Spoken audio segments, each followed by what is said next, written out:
La Roche-Posay. Ali, Ali, Ali, Ali, Ali, Ali, yeah. I praise Allah for these lessons. I'm striving to be the message, and I thank Allah for His blessings. Ali was the circle 7. I praise Allah for these lessons. I'm striving to be the message, and I thank Allah for His blessings. Ali was the circle 7. I praise Allah for these lessons. I'm striving to be the message, and I thank Allah for His blessings. Ali was the circle 7. I praise Allah for these lessons. I'm striving to be the message, and I thank Allah for His blessings. Ali was the circle 7. I praise Allah for these lessons. I'm striving to be the message, and I thank Allah for His blessings. Ali was the circle 7. I praise Allah for these lessons. I'm striving to be the message, and I thank Allah for His blessings. Ali was the circle 7.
And therefore honors to all of you who are continuously honoring yourselves by being yourselves. We give honors to our Grand National Seal. We give honors to our Grand National Emblem, National Flag, Divine Constitution and Bylaws, and honors to all of you who are indeed a living manifestation and personification of everything that our Holy Prophet brought to make us a nation. I want to welcome our Moorish kin to a grand expression of Moorish America, which we call the 12 departments. I want to give honors to our National Grand Sheikh, Dr. Serapis Amin Rael, for always being on the manifest as the host. And we are here today to bring forth a measure, that has been delegated under his divine authority, to bring us into a grand insight, so to speak. And we have a grand measure to bring on the manifest to our Moorish kin. A very powerful drawing, to be exact. So we definitely want to give our family some insight as to this grand magnanimous work that we have to do. And we have a grand drawing to bring forth. Our subject title will be in relation to dealing with the Moorish supplanting of the demarcated thought pattern. And we are dealing with an overthrow of that mighty Goliath, so to speak. But we want to go into some background as it relates to the current state of the affairs throughout the world. In particular here in the United States, as Prophet Noble Drew Ali has demonstrated many prophecies in his time. And he told the Moors that there would be an earthquake, that will split the United States in two. Now, this has a great meaning behind it that has to do with exactly what is being demonstrated, in this new era and time, and why things are unfolding as they are in the world. For those who are paying attention, and watching the news, as the prophet also told us to do, and just paying attention to the unfoldments in life in general. We know if we go back into the event that we call creation, and we hear about the earth, we know the earth has a relation to dealing with the way that we are made. In fact, we consist of earth, air, water, fire, and the ether of our divinity. We can go into the aspects of the scientific expression of it, but y'all know where we coming from. Whether you say hydrogen, oxygen, nitrogen, and carbon, all of these things still reflect in the same aspect when we deal with the expression of earth, air, water, fire, and the ether, so to speak. And so there's a measure that has to do with a cleaving asunder, the human being themselves. When we say cleaving asunder, this mostly comes from the hemisphere of our thinking, which leads up into the way that we act, the way that we react, the way that we carry ourselves. In fact, in this new era in time, we are actually talking about a cleaving asunder that starts even in the cosmos and comes down into creation on the plane of things made manifest as we know it. So as it is above, so it is below. As it is within, so it is without. Everything that is going on within the cosmos is a reflection of what's going on in our consciousness. Everything that is going on, on the plane of things made manifest is a reflection of what's going on beneath the surface, and so forth and so on. So with this special thought in mind, family, this is a very, very important draw. We will come forth and we will open up the way. And without further ado and delay, let us come forth with our divine constitution and bylaws. And as we come forth, with that in our Moorish American prayer, we ask that you open up your hearts and minds as we open up the way, giving honors to all it is that we are here to demonstrate.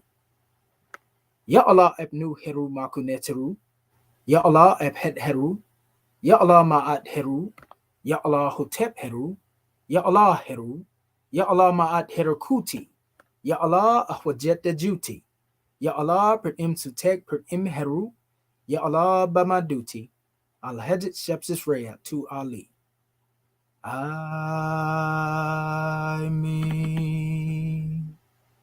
Hadayas, Hadayas, Hadayas. And that is to say Moorish kin in transliteration. O Allah, the Father of the universe. O Allah, the Father of love. O Allah, the Spirit of truth. O Allah, the Spirit of peace. O Allah, the Spirit of freedom. O Allah, the Spirit of justice. O Allah, you are my protector. O Allah, you are my guide. O Allah, you are my salvation by night and by day. O Allah, through your holy prophet. O Allah, Drew Ali. Amen. Holy Issa, Holy Issa, Holy Issa. Islam Moorish kin. And now we come forth before you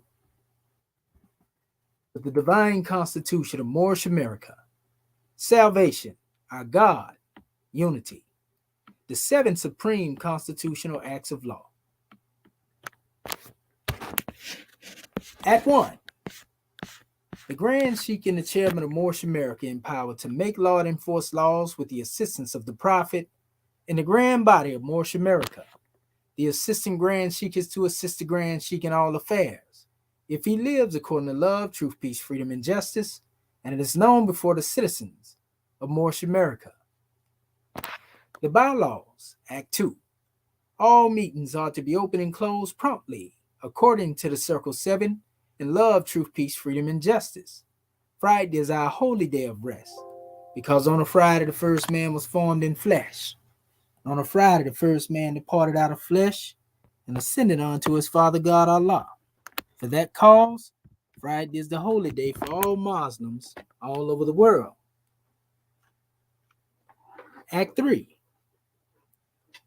Love, truth, peace, freedom, and justice must be proclaimed and practiced by all citizens of Moorish America. No citizen is to put in danger or accuse falsely his brother or sister on any occasion at all that may harm his brother or sister, because Allah is love. Act 4.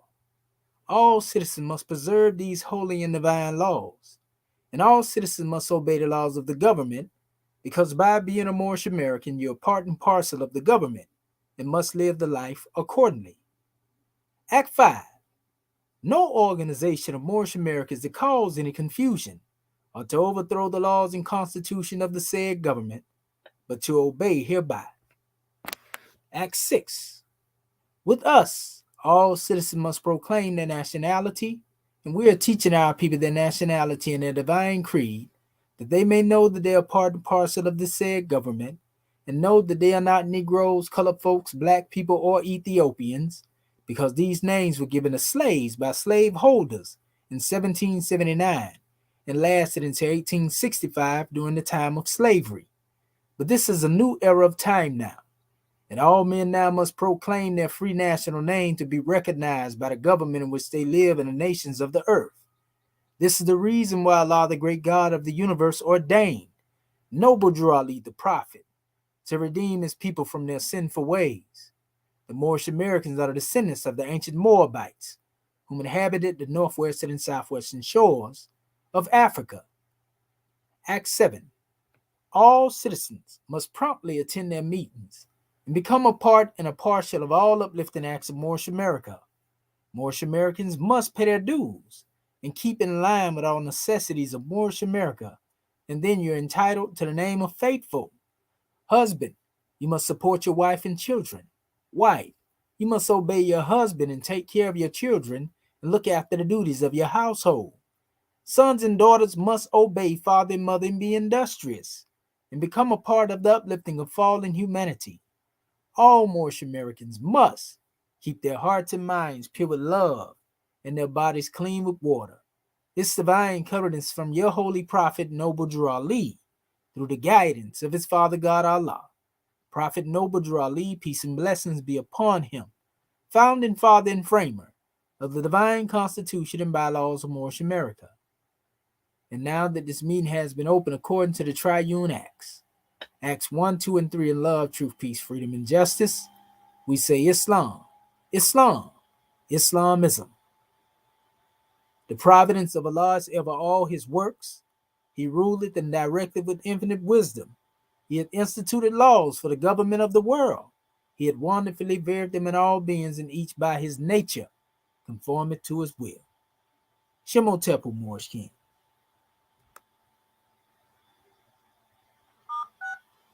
Muted. Islam. Gratitude, Grand Sheik. I am Dr. Marvin, I would say, Consul General of the Texas Consulate, rising and giving all praise to the great God Allah, the Father of the universe, and giving highest honor to his prophet, our prophet, Noble Drew Ali. We give high honor to our dear government, our Moorish American government, our Act 1, and all of our officials and citizens of the Moorish American government, and everything that is Moorish. And that's everything that the prophet brought to the table as a nation of people, so that fallen humanity may be saved from the wrath of Allah. I will be reading the chapter of the week, chapter 46, Holy Instructions for Thy Children. Now begin. Consider thou art the parent, the importance of thy trust. The being thou hast produced, it is thy duty to support. Upon thee all is dependent, whether the child of thy bosom be a blessing or a curse to thyself, a useful or a worthless member of the community. Prepare him early with instruction and season his mind with the maxims of truth. Watch the bent of his inclinations. Set him right in his youth, and let no evil habit gain strength with his years. So shall he rise like a cedar on the mountains. His head shall be seen above the trees of the forest. His soil is thine own. Pardon yourself, Moore. A wicked tongue is a reproach to his father, but he that does right is an honor to his gray hairs. The soil is thine own. Let it not want cultivation.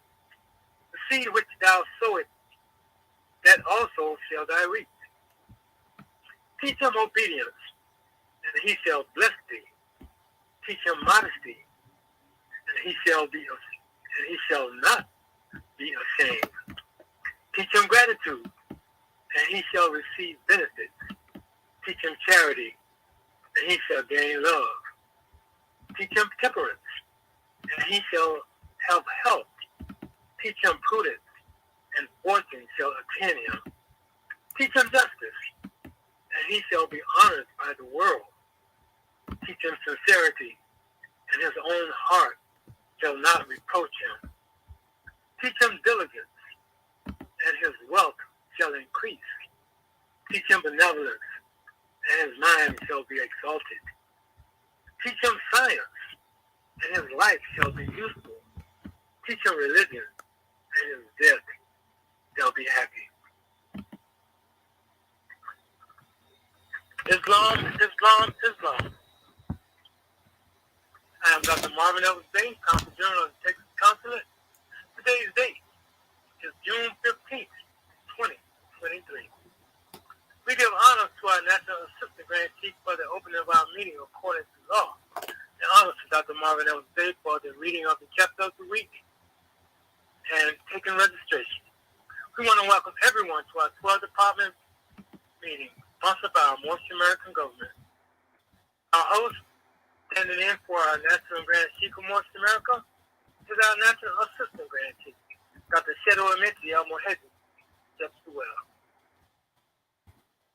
And we will now call to the floor National Assistant Grand Chief, Dr. Shedo Amiti Al-Mohedi, just well. Are you there, God man? Unmuted. Islamism, can you hear me, my brother? Yes, sir. Are you loud and clear? Islam. Yes, sir. Gratitude. Islamism without the schism. But let us rise upon the seven and give all praises to the great God, Allah, Father God, Allah, and honors to his holy prophet, honors to our holy prophet, Noble Drew Ali, Al-Hajj Sharif Abdul Ali, that is. We give honors to our Moorish kin once again, here, there, and everywhere, and therefore honors to all of you who are continuously honoring yourselves by being yourselves. We give honors to our Grand National Seal, Grand National Emblem, National Flag, Divine Constitution and Bylaws, and honors to all of you who are indeed a living manifestation and personification of everything that our holy prophet brought to make us a nation.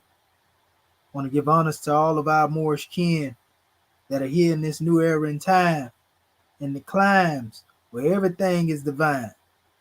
Again, we want to give honors to our National Grand Sheikh, our Moorish kin. It's just a powerful measure to bring forth to our family when it comes to dealing with uplifting fallen humanity. We apologize to the delay in getting that particular link out to our family. And the more should have it now. Had some little things going on over here, and we were trying to work it out while we was opening up the way. Praise be to Allah, you should have got it. And we want to give honors to all of our family that has tuned in via social media. Honors to our brother Noble Brian, Yaqub El Hamid Gamma Bay, Sister Cena Renee, all of you family. Be sure to like and subscribe and put this message out there so that all of our family can hear this. I will be sitting in for our National Grand Sheik, Dr. Serapis Amin Ra'el, and we give honors to him and we send high vibrations of love, to our National Grand Sheik, whom I refer to at all times as the Conqueror. And there's a reason why we call him the Conqueror. Just as the same reason, our Holy Prophet, conferred that special station, Prince of Peace, upon our brother Jeremy Bay, and he conferred the particular station of Swift Angel upon the chairman, and so forth and so on. We see these attributes within each other. In our Sheik, we see that he is indeed the one that we call the Conqueror. And he reached out to me to set this measure out because he felt like this was trying times that we're dealing with, and it's a dire need that our people take heed to what it is that the prophet is giving us. Y'all already know there is no Moorish body out here now that's augmenting these teachings and lessons and bringing them up to date to where they are applicable to our current station outside of this Moorish American government. If it had been, then the Moorish American government wouldn't even need to be here. So we know we are here because somebody wasn't doing what they were supposed to do. MAG is on the manifest because somebody dropped the ball. Somebody forgot what the mission statement was. You see? And there's a grand statement the prophet made just in reference to dealing with what he came to do. And he told the Moors he came to unite the Asiatic nations. He came to unite the Asiatic states. He even came to unite the doctrine that will bring the people together in unity. It was always unity. He even taught you about the unity of Allah and man. But there's a paradigm shift that is taking place in this new era in time, whereas many of our people are moving in the opposite direction. Many of them have become divided in their thinking. Many have become demarcated in their thought pattern. Many have become rent asunder, so to speak, when it comes to where we relate to each other, be it based on spirituality, social construct, and a variety of other differences, a list of little differences, that our people have been heeding, that has caused a stagnation in our growth and development as a people. You see? And so having this in mind, when you deal with the subject matter, we talk about the more supplanting of the demarcated thought pattern. You first have to look up, what the word supplant means, right? Now,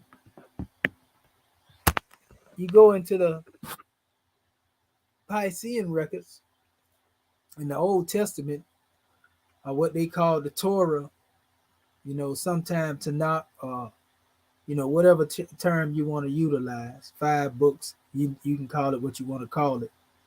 They refer to one that was in the midst of the people as the supplanter. And this was actually referring to that one that was known as Yaqub, or they call him Jacob. His name has to do with being a supplanter. But when you go deeper in this, and it was talking about him supplanting, in the case of dealing with the birthright of his brother. That's where the real supplanting came in at. But it also meant heel catcher. And this made me think about in the Piscean records when it spoke of the Nakash or the serpent in the garden, it was said that the seed of the woman would bruise the head of the serpent, and that the serpent, would strike at the heel of the woman's seed. So whether you look at it either way, the serpent is still, basically being caught by the heel, or the heel catches, so to speak. Whether he's getting bruised by the heel of the seed or whether he's striking at the heel of the seed, we see some heel catching activity going on here. We know about, taming a particular measure in ourselves to our purpose, and standing, upon another, suppressing another. In all actuality, what we're talking about when we spoke earlier in our opening about the cleaving asunder, the separation of the great earthquake that would take place.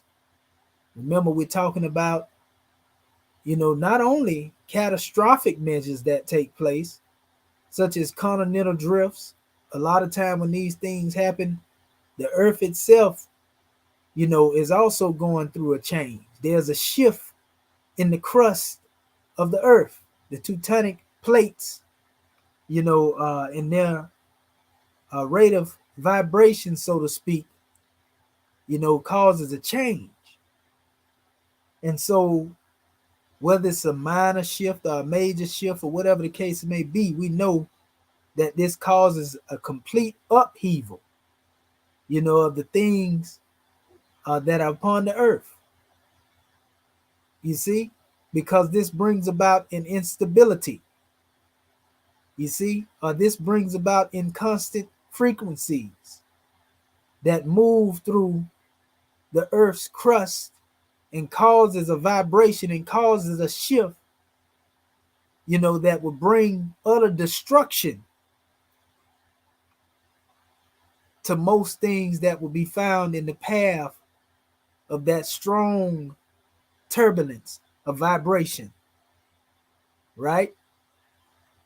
And just as it is when we deal with the earth itself, when we go into everything else as it relates to the self, if we were to put that same example in the way that we are dealing with ourselves on the individual level as well as a collective level, then we see that there's a paradigm shift that would take place within our consciousness, which would bring a complete upheaval,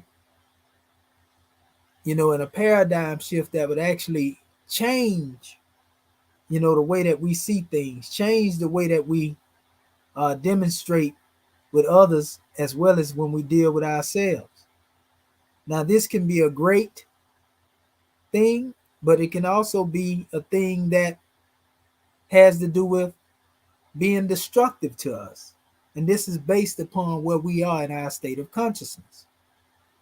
So we are living in a time as if there was a great shift, or even say a rift, so to speak.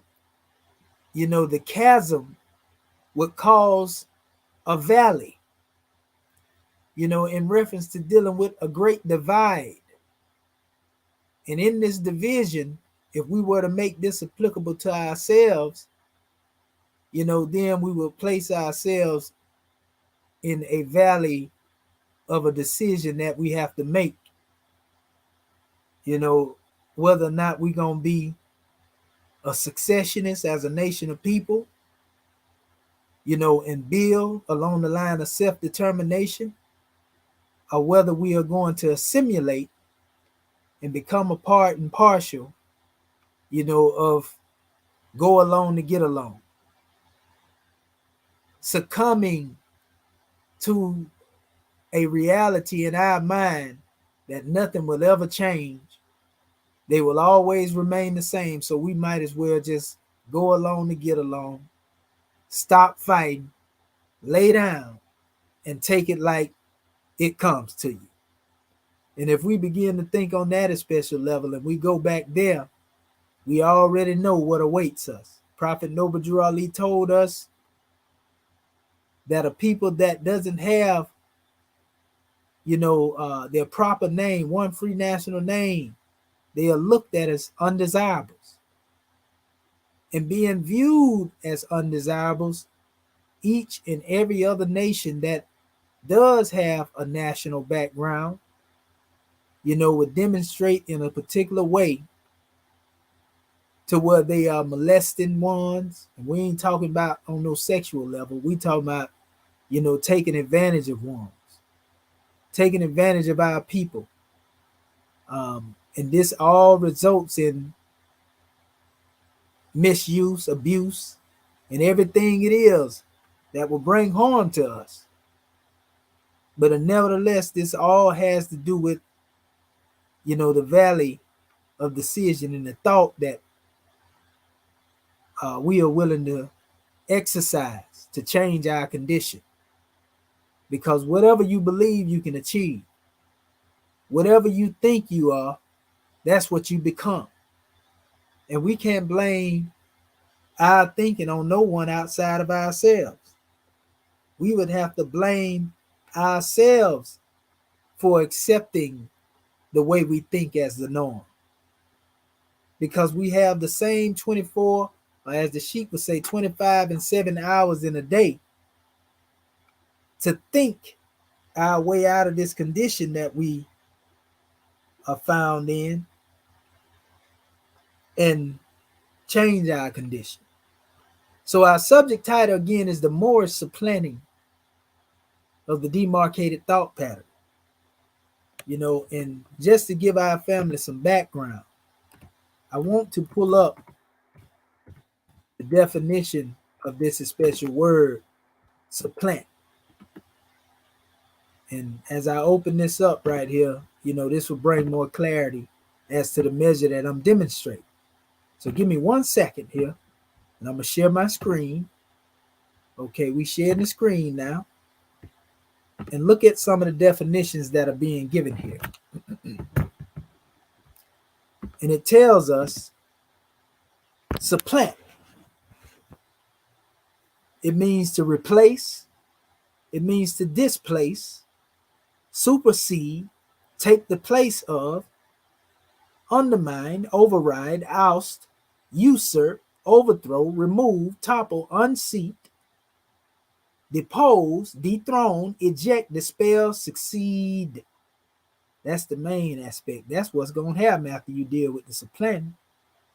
And it says, coming after, step into the shoes of, fill someone's boots.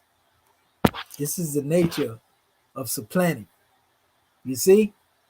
So if we go into this essence, family, and we go into the insight that we're looking at, our holy prophet told us about those who were cast out and those who accept their teachings.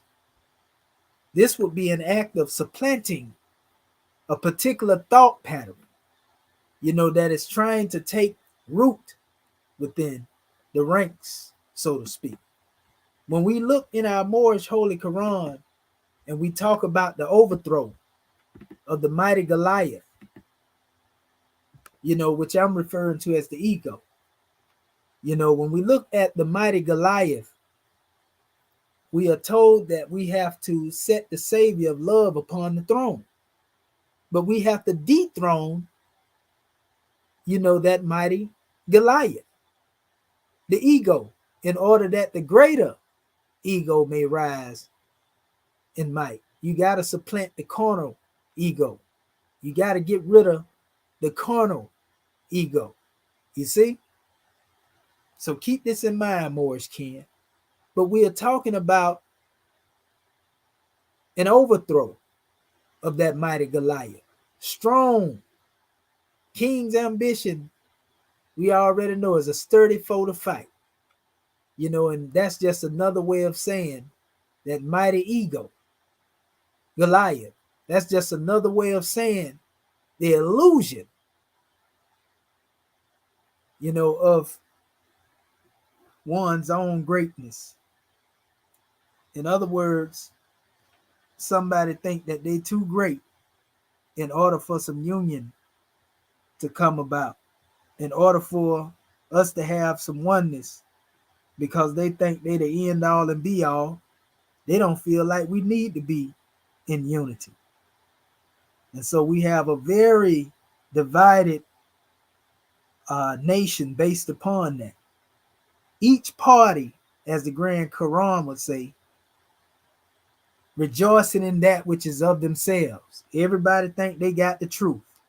Everybody think their truth is better than someone else's truth. Everybody is looking for a constant reason to separate, and find differences, under that Willie Lynch doctrine. In all actuality, that's where it's really coming from, and therefore continue the process of a lack of progress. And that lack of progress has to do with us not being able to move forward based upon, whether we know it or not, we are canceling our own culture. We are canceling ourselves as a people due to the little list of differences that have been given to us under the Willie Lynch doctrine. So the nation is being cleft asunder from this special standpoint. And simultaneously, while this is going on, there is another measure at work. There's a separation that is taking place. And there's a grand drawing as it relates to this measure, because it has to do with those who are willing to think outside the box. Those who have it within them, the strength within them, to think that their conditions can be better, and therefore know that their conditions can be better, and thereby change their conditions, right? We hear people philosophizing, and talking about these things, but we have yet to see our people become successful. All we have been able to see them present are great ideas, romanticize about a utopia of us being a nation of people owning our own, but we never are able to be successful in accomplishing their work because of the spirit of demarcation. You see? Now, nothing wrong with being a successionist from your oppression. Your oppressor is the one that is oppressing you. So you want to sever ties like that. But we are not here to sever ties with our people who are suffering the same way that we are. Those who understand that, regardless of what they may call themselves, regardless of what their particular doctrine or persuasion may be. This has always been what I taught. You see? But lo and behold, many of our people, they have become neo-capitalists. And I'm using this statement right here, not where I've seen it anywhere. I'm saying this because they are the new capitalists, capitalizing off of our conditions, capitalizing off of what we have suffered, what we have come through. And they have now proclaimed themselves, many have now proclaimed themselves as the new slave maker, slave breaker, slave catcher, and slave holders based upon this measure. And all of this has to do with the five folds of man. Your instability, your inconstancy, your insufficiency of knowledge, your misery, weakness. All of these things have to do with the plane of things made manifest. What causes the earthquake, to come forth in the first place? It has to do with instability somewhere. It has to do with friction. It has to do with a certain rate of vibration, very abrasive, you see? And if we were to look at our relationships in this way, if there's a lot of friction in our midst, if it's a very abrasive atmosphere, so to speak, and when we rub shoulders with each other, so to speak, it hurt as opposed to, it being a pleasant moment of us being in each other's presence. We at a point now to where, most of our people, take more pleasure in seeing each other leave as opposed to coming together. Because it's always, some form of conflict, a chaos, infight, and everything else while our bread is being eaten by another. If you go into the Hebrew language, as found in the dictionary of biblical words explained, and this is basically a Hebrew dictionary. I'll post it up there in a minute. They have many different words for the word divide. One of the words is badal, which means to divide, separate, distinguish. Another one is baka, which means to cleave, break, or tear open. Often this has to do with a violent process, right? Gazar also means to destroy or divide, right? Kalak, which means to be smooth, be slippery. Katsa, which means to cut or split in two. Nikal, which actually means to inherit. Nepal, which means to fall. Napak, which means to issue forth or bring out. Palak, which means to split, right? Parak, which means to break in pieces. Parar, which means to break up, to violate, frustrate. And we also have damirism, which is to distribute, and also mirism, which means a portion. And those last two were what they would consider their so-called Greek terminology. But nevertheless, we can see that to distinguish, to divide, to separate, this is something to be looked at. Because we know, well, it's always good to be able to look at things subjectively or objectively. It's always good to be able to look at things from your perspective and somebody else's perspective, and then you come up with a proper thought, a concrete thought based upon weighing, the hemispheres of your thinking. If I do it this way, this is what's going to be the outcome. If I don't do it, then this is the outcome. So I may as well come forth and do what need to be done. Because whether I do what need to be done or not, the outcome is still going to be the same. You see? Or whether I do it or not, it's still based upon a change, so to speak, that can also potentially be brought forth if you just deal with what they call that good old college try. When we fail to try, then we tried and we failed already. You see? So we must at least put forth the effort. I remember one of our Moorish kin saying, I give honors to effort because some of us won't even try.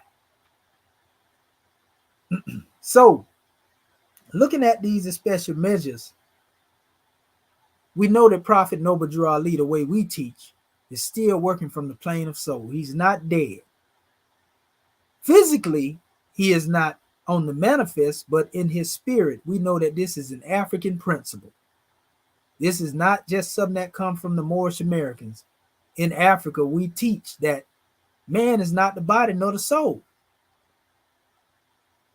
You see, remember in chapter 1 of our Moorish Holy Quran, spirit man was given a soul that he may function upon the plane of soul, and a body of flesh that he may function upon the plane of things made manifest.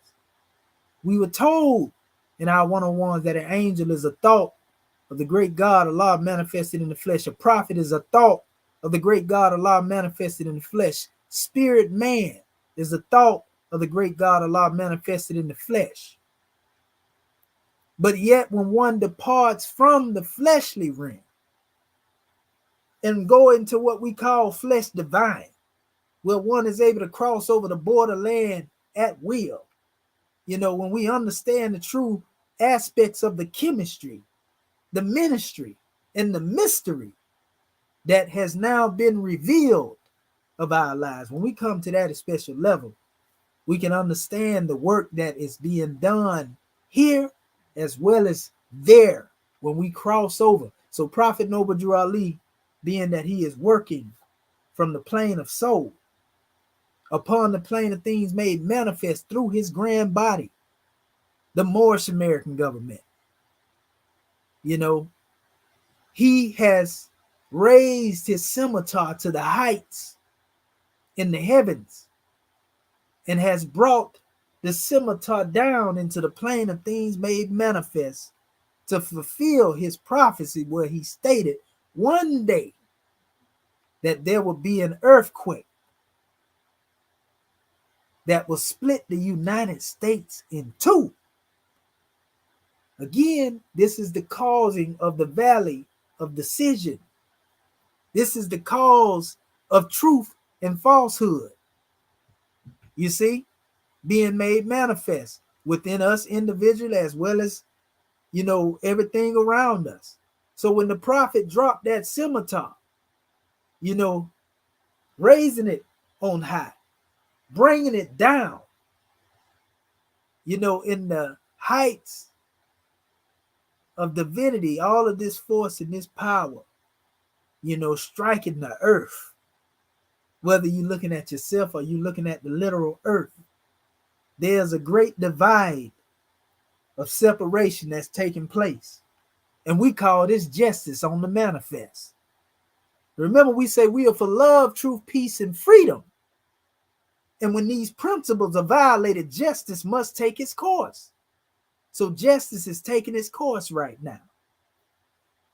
Scimitar talk. This is what we're getting at. This is the reason why if you go into the Piscean records, when our holy prophet was Yehoshua over 2,000 years ago, he said that, not me. It was Prophet Noble Drew Ali said that he was Yehoshua come again. So if he was Yehoshua come again, he told his disciples or his apostles that were in his midst then, to buy a scimitar. Or did they say a sword, right? That's what they call it in the biblical, right? But he told them to give up their garments, and basically all that they had, because they needed to have them a scimitar too. Oh, they say a sword, right? If you take the S off that and put it on the end, it's words, right? But that's a whole nother measure. But nevertheless, it was now time for the people to wage spiritual warfare.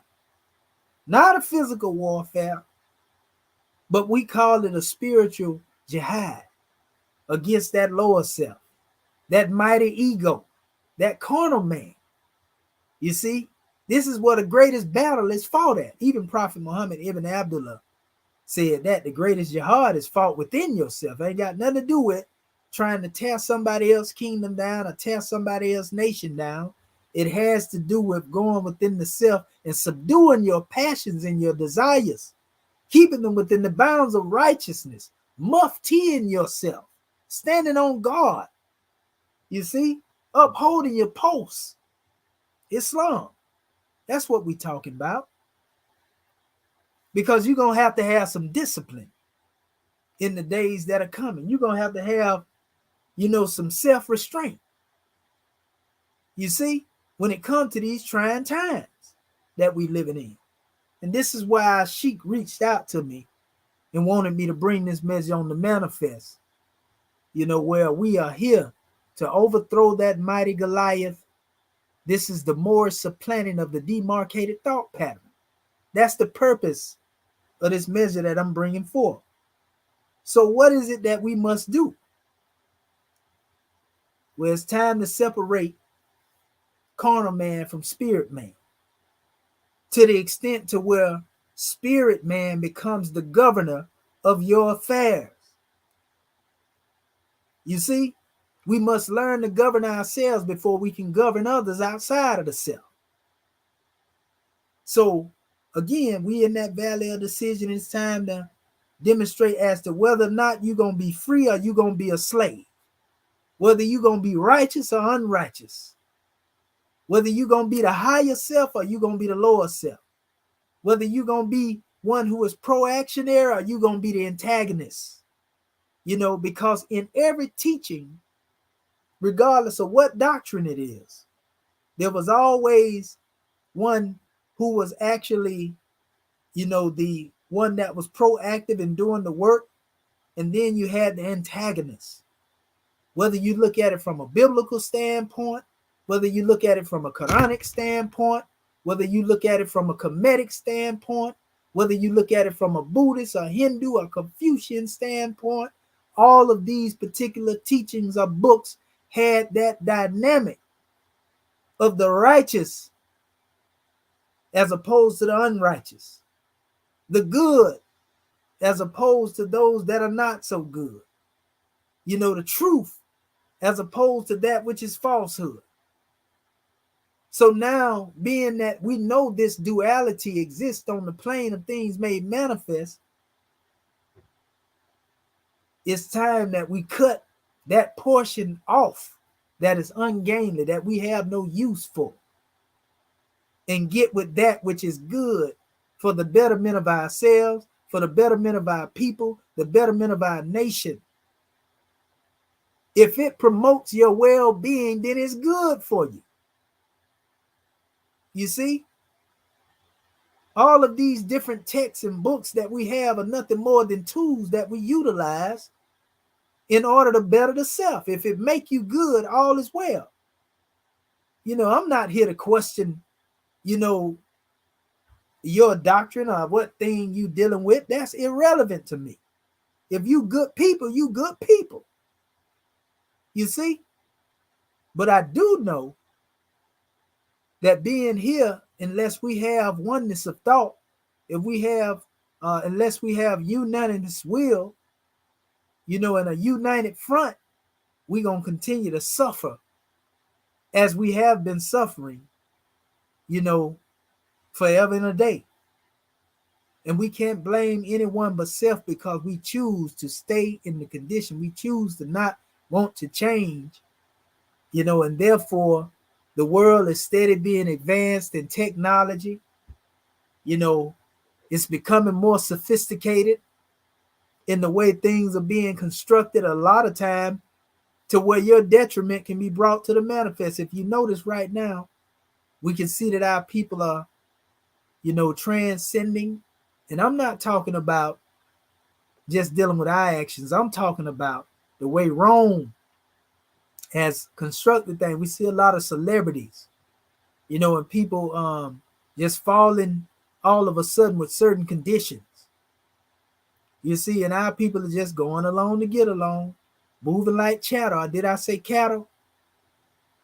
You see, and we dying by the dozens. You see, by the way we eat, by the way that we neglect,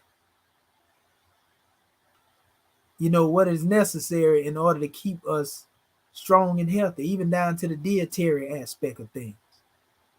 So we see, our people having to undergo many different things. This is by design, because Prophet Noble Drew Ali also told us the European food is just plain poison. So it's time that we separate ourselves from that which is, basically the cause of our destruction. and unite ourselves with that which would be more of self-construction. That's why you hear us talk about building the temple of perfected man. You see, character building. In order for us to supplant the demarcated thought pattern, we have to use the tools that were given to us in the workshop of the mind where thought is used to build character. And one of those tools represent the scimitar. This represents consciousness of divinity. In the consciousness of knowing our divinity, we are able to separate ourselves from that which is harmful to us and unite ourselves with that which is beneficial to us. So you have to ask yourself the question, what's beneficial to you?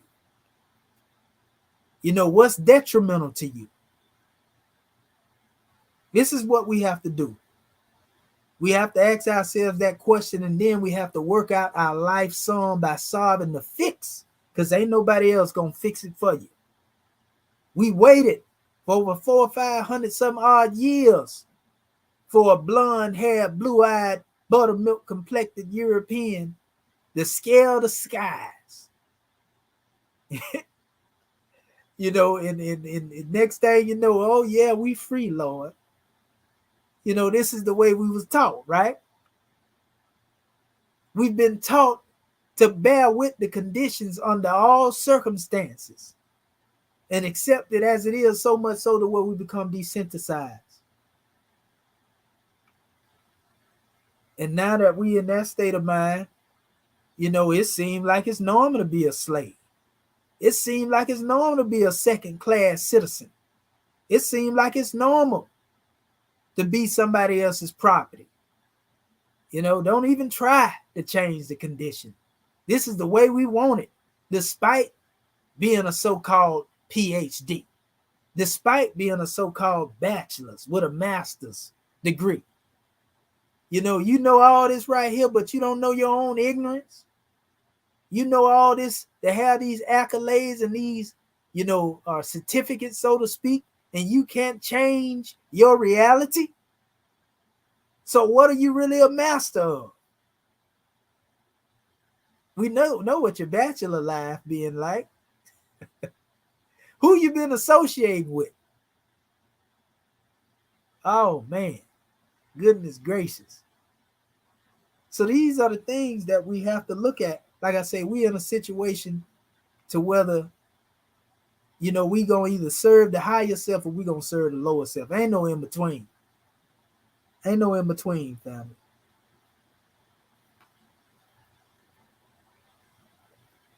I got another measure I want to give too from this dictionary. Got a lot of Hebrew and Aramaic in here, and also they self-proclaimed Greek, as they like to call it, right? But it gives a definition for the word. Is actually speaking of baka. Baka. And this is actually 1234, in Strong's reference in Numbers. It says a prime root, which means to cleave, to rend, to break, or rip open.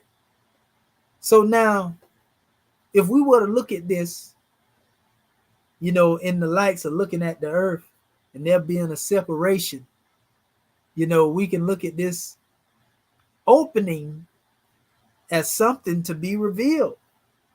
In the Grand Quran, it even talk about, the great beast that would come from the earth. Even the book of Revelation talk about the beast that would come from the earth. We hear our people use the symbolic terminology our parents used to tell us when we were being hard-headed and acting crazy. You gonna bust hell wide open. And so that's what's going on right now. All the hellacious conditions, are being manifested. And man, we can go into many different aspects.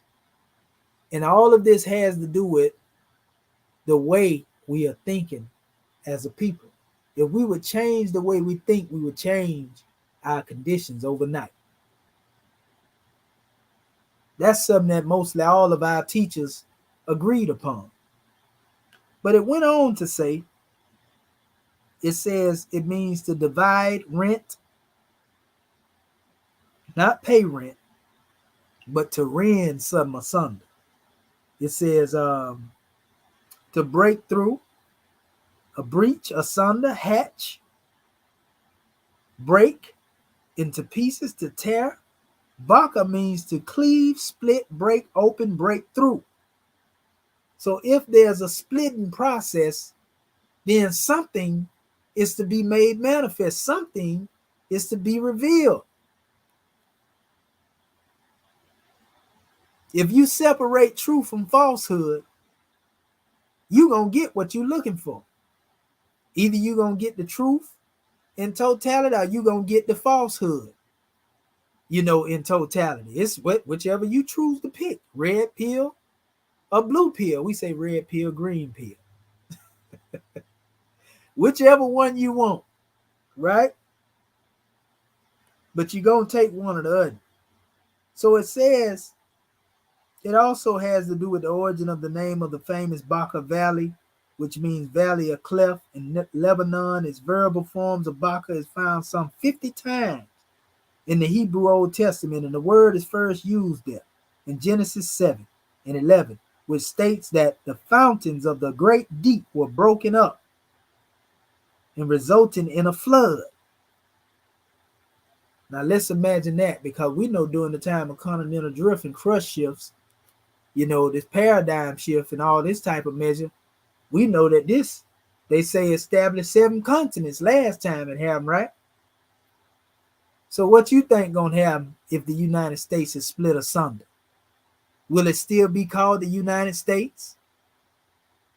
Or would that change the terrain to such an extent to where it's gonna have to be called something else? That's just looking at it from the physical standpoint. But what about when it comes to yourself? When you separate the higher self from the lower self? In a symbolic way, for example, when you seen the prophet sash, that represents a separation of the higher self from the lower self, like the one that's right here on the screen right here. If you notice, everything that's dealing with what is below is cut off at the shoulder, and everything that is above the neck is elevated above everything that's cut off. But yet there's a ladder that reaches from the heart of man to his own consciousness, and there's a ladder that reaches from the consciousness of man, which is the spiritual heart, into the consciousness of the great God, whom we call Allah, right? We talk about a 12-step ladder of salvation. 1 and 2 is 3. Therefore, bringing us into wisdom, will, and love of everything that came from on high, came from above, and was passed down from the ancestors into our consciousness, downloaded. That divinity that was downloaded into our consciousness, giving us the know-how to build a nation and be successful too. But nevertheless, we're talking about, cutting away ungainly things and a separation, but we also talking about, a revelation, things that are revealed as a result, of this cleaving asunder that takes place, right? It also goes on and says the everyday use of the verb is seen in references to splitting wood, the ground, splitting asunder. Numbers chapter 16 and 31, serpent's eggs split open and hatch out their young. So now this splitting asunder has to do with revealing what has been concealed as well. Remember, this is a paradigm shift. When the shift is taking place on a geological scale, the shift is also taking place within the cosmological scale, and this shift is taking place also in our logical thought pattern. The paradigm shift. taking place simultaneously. As it is above, so below, as it is within, so it is without. So there's a change going on at all levels, a change that will affect all people. Don't matter whether you consider yourself an atheist or you consider yourself a theist, you still will be affected by the change, right? So, it talks about city walls being breached or broken in order, for ones to be took captive, horrors of war ripping open, of a pregnant woman by the enemy. 3 times God said to split open rocks, it says, or the ground, in order to provide water for his people. In the figurative sense, it is said that the light of truth will break forth as the morning. You see, using hyperbole or exaggeration, the historian who recorded the celebration for Solomon's coronation said that it was so loud that the earth rent with the sound of them. So these are some grand definitions being given here. But even when it comes down to breaking down the wall of Jericho, it was a sound that was produced, a vibration whereby which that special wall was torn asunder. This is nothing more than a trumpet that's being blown. This is the truth that would blow that wall down that we're talking about, that wall of our ignorance, because that's what the wall of Jericho is. Jericho really represents confusion. So there is the truth that is able to penetrate that consciousness of divinity by which one is able to pierce through, and basically bring down that wall, that blockage that we have had as a demarcation between us and us. The demarcation in that wall of Jericho that has become a demarcation between us and the Creator.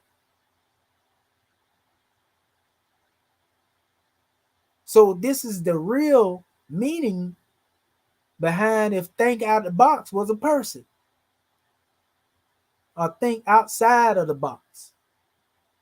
You see, what is the box? The box is represented by a square, a cube, a room of entrapment that often has to do with materialism. Being trapped in the realm of materialism, encapsulated or enclosed in that special demonstration where it becomes like a tomb. Make you think about Lazarus, who had been in bondage, to death for over 4 days, or did they say 400 years? All of these things are symbolic and have deep meaning behind them for those who are able to, grasp this in their perception. But nevertheless, these are some powerful drawings, family. And so this is why we are here now. We want to rise above finite planes where finite man deal with finite things. We want to rise up into the realm of infinite wisdom, because it is through our own thinking that we will be able to free ourselves. Remember, thought is the cause of it all. It's the cause of your ability to rise, and it's the cause of the reason why you will fall if you ain't careful. You see? So we have to come out from under the boot of the oppression of the five folds, that we have within ourselves, because they correspond and they work against us hand in hand as a result of our own inconsistency, our own insufficiency of knowledge, our own, instability, our own weaknesses, you know, and this is how fear sets in. False evidence appearing real, and it causes us to become stagnated in fear of even thinking free thoughts. You know it's bad. So why wouldn't we need our holy prophet to bring that scimitar of consciousness down into the plane of things made manifest and separate the alt from the naught, the alt in our people from the naught of our people? That's right. Those of you who want to remain part and parcel of being oppressed under somebody else's assumable jurisdiction, get over there. Those of you who choose to be a part and parcel of being one with your own, come on in here where you're supposed to be. Exercise your five and utilize your talents in the only government in which you can live, because you ain't going to be able to do it as no fiend citizen under fiend citizenship. You got to have a unanimous will. So you have to cut away that ungainly slave mentality. You have to cut away, again, those fears. You have to cut away, the looking for conflict, finding excuses to be in opposition, because we can't afford to be a nation divided, a nation demarcated at this hour, family. I'm telling you, we're in the hour now where, again, it's a process of elimination that's taking place. And you ain't part of the process, so you must be the process. You see? And so when it comes to dealing with that aspect, all I can say is, may we all have the mind to change our condition, be it the will of the great God and the ancestor. Because if we keep doing the same thing that we've always done, expecting different results, then we understand the reason why, this is called insanity. Insanity.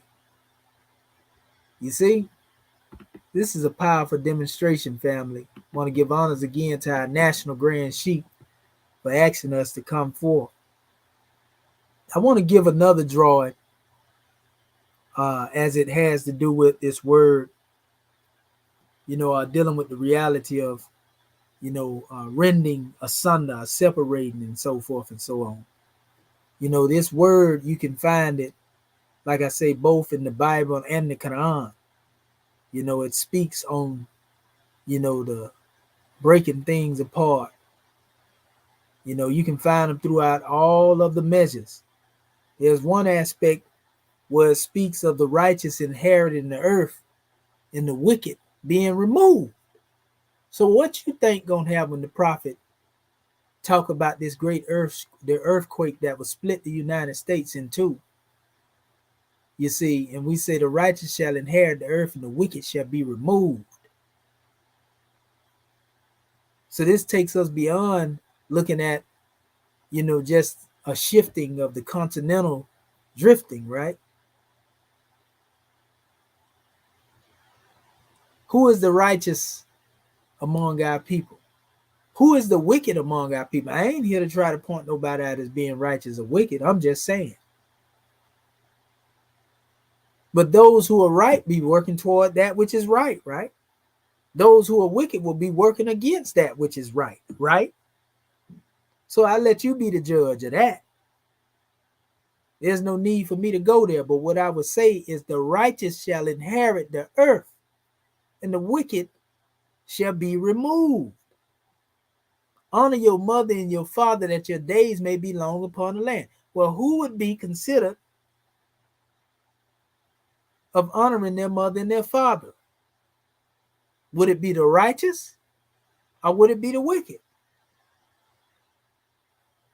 If the righteous shall inherit the earth, then when you honor your mother and your father, then your days upon the land will be long, right? Now, when you don't honor that right there, then your days are not long. They cut short, right? We can call it death, death by design of laws. Laws that have been designed to keep you, in the status of thinking you N.B.C, Negro, black, and color. This is why we say, well, black, according to science, means death. It's the thought pattern. You spiritually dead, you're mentally dead, you're legally dead. I didn't say that. Prophet Noble Drew Ali said it. So who do you think will be subjugated to that type of treatment? Say they've been under some type of wrath and chastisement of the Creator, the great God. You see? But if you have been blessed to come up out of that and come into the reality of what it means to be a nation and people and having that knowledge, just to be blessed to have the knowledge in this through every time. Because some of our people got a bunch of information around them and they still can't comprehend their condition. That's a sad situation when you're looking right there in the face of freedom and can't even see it because you're so used to slavery. You see?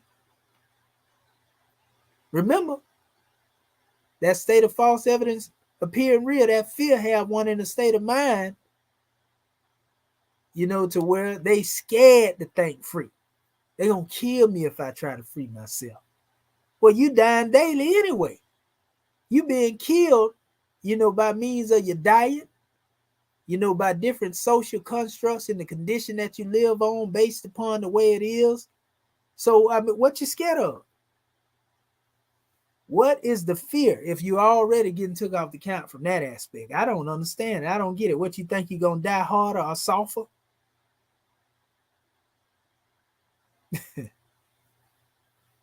Why are you so scared to be you? Why are you so scared to be free? You can be peaceful as ever. You can tiptoe through the tulips all you want to. You can be, as compromising and shoo-shooing and jigabooing all you want to. We done seen a many of our people get took off the count. All somebody got to do is say you did something wrong and guilty. You see? And that's the time that we going into, family. It talked about that in our Moorish Holy Quran and in the Piscean record that a lot of y'all call the Bible. Gonna be time that where people that imprison you and seek to do you harm are gonna be thinking they doing a righteous thing. And this is based upon, the status that you have been placed in. Somebody say you're a criminal, they criminalize you, and you consider anti this and anti that. Then it's all right for somebody to take you off the count, and gun you down or do whatever it is they do to you, and they can do it and get away with it.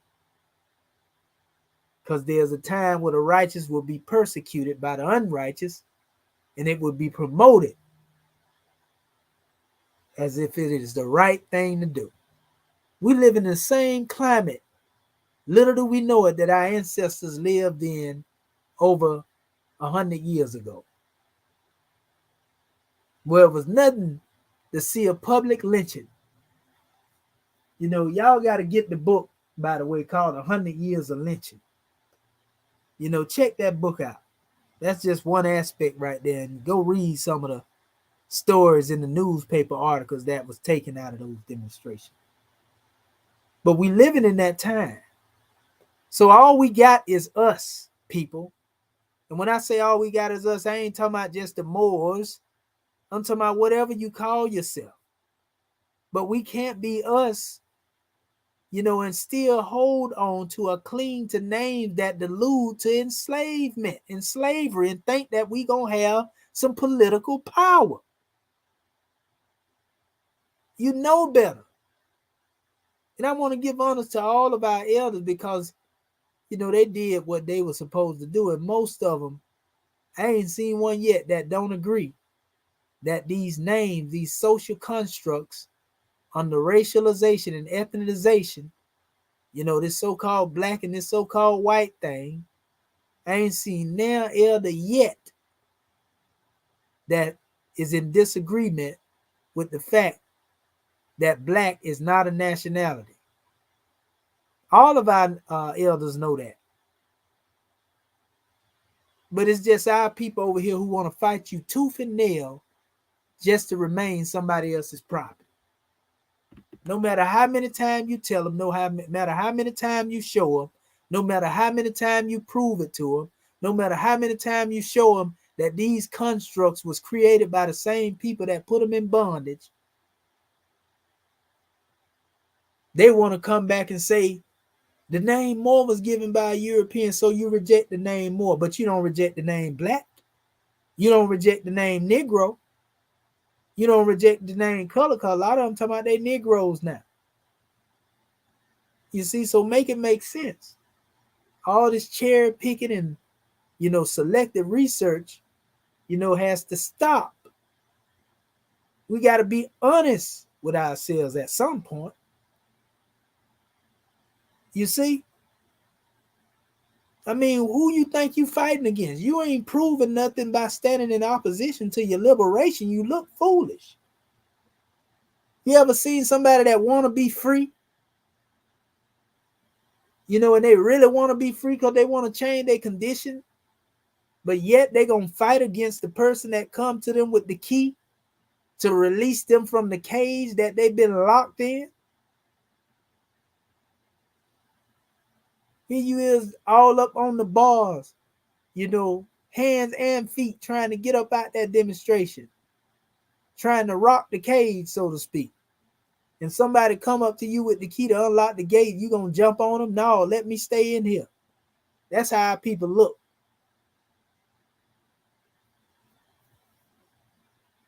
That's insanity.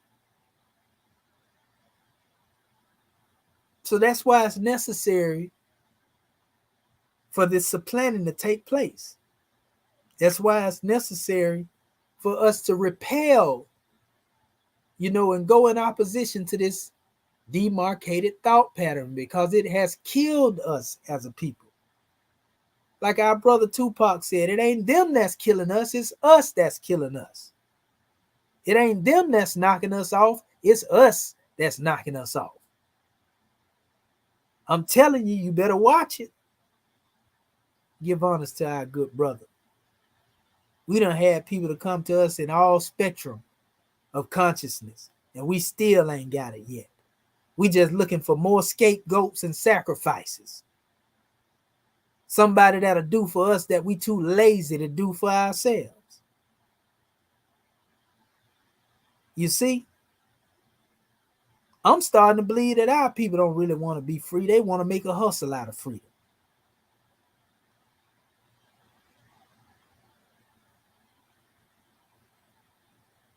Now you got people out here that's against even being taught anything. They want to call, you know, those who are teaching the teaching of our ancestors hotep hustlers.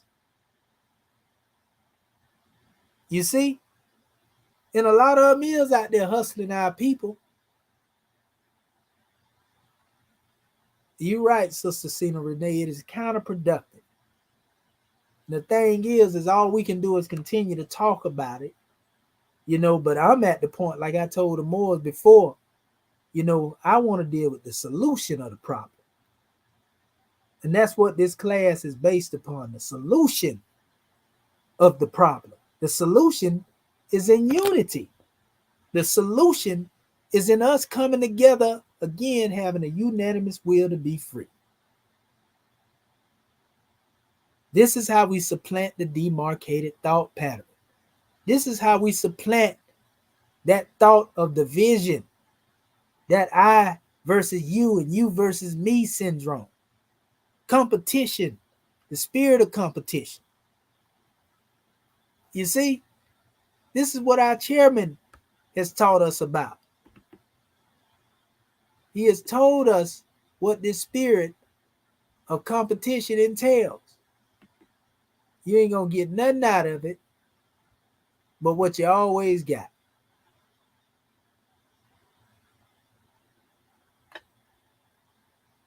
Yeah, so it's just a grand draw, Moors. I want to give honors again to our Grand National, our National Grand Chief, Dr. Sabrapis, Amin Rael. And I mean, what more is there that need to be said other than boots on the ground? Let's get to work. Let's get the job done. What is there that needs to be said outside of that?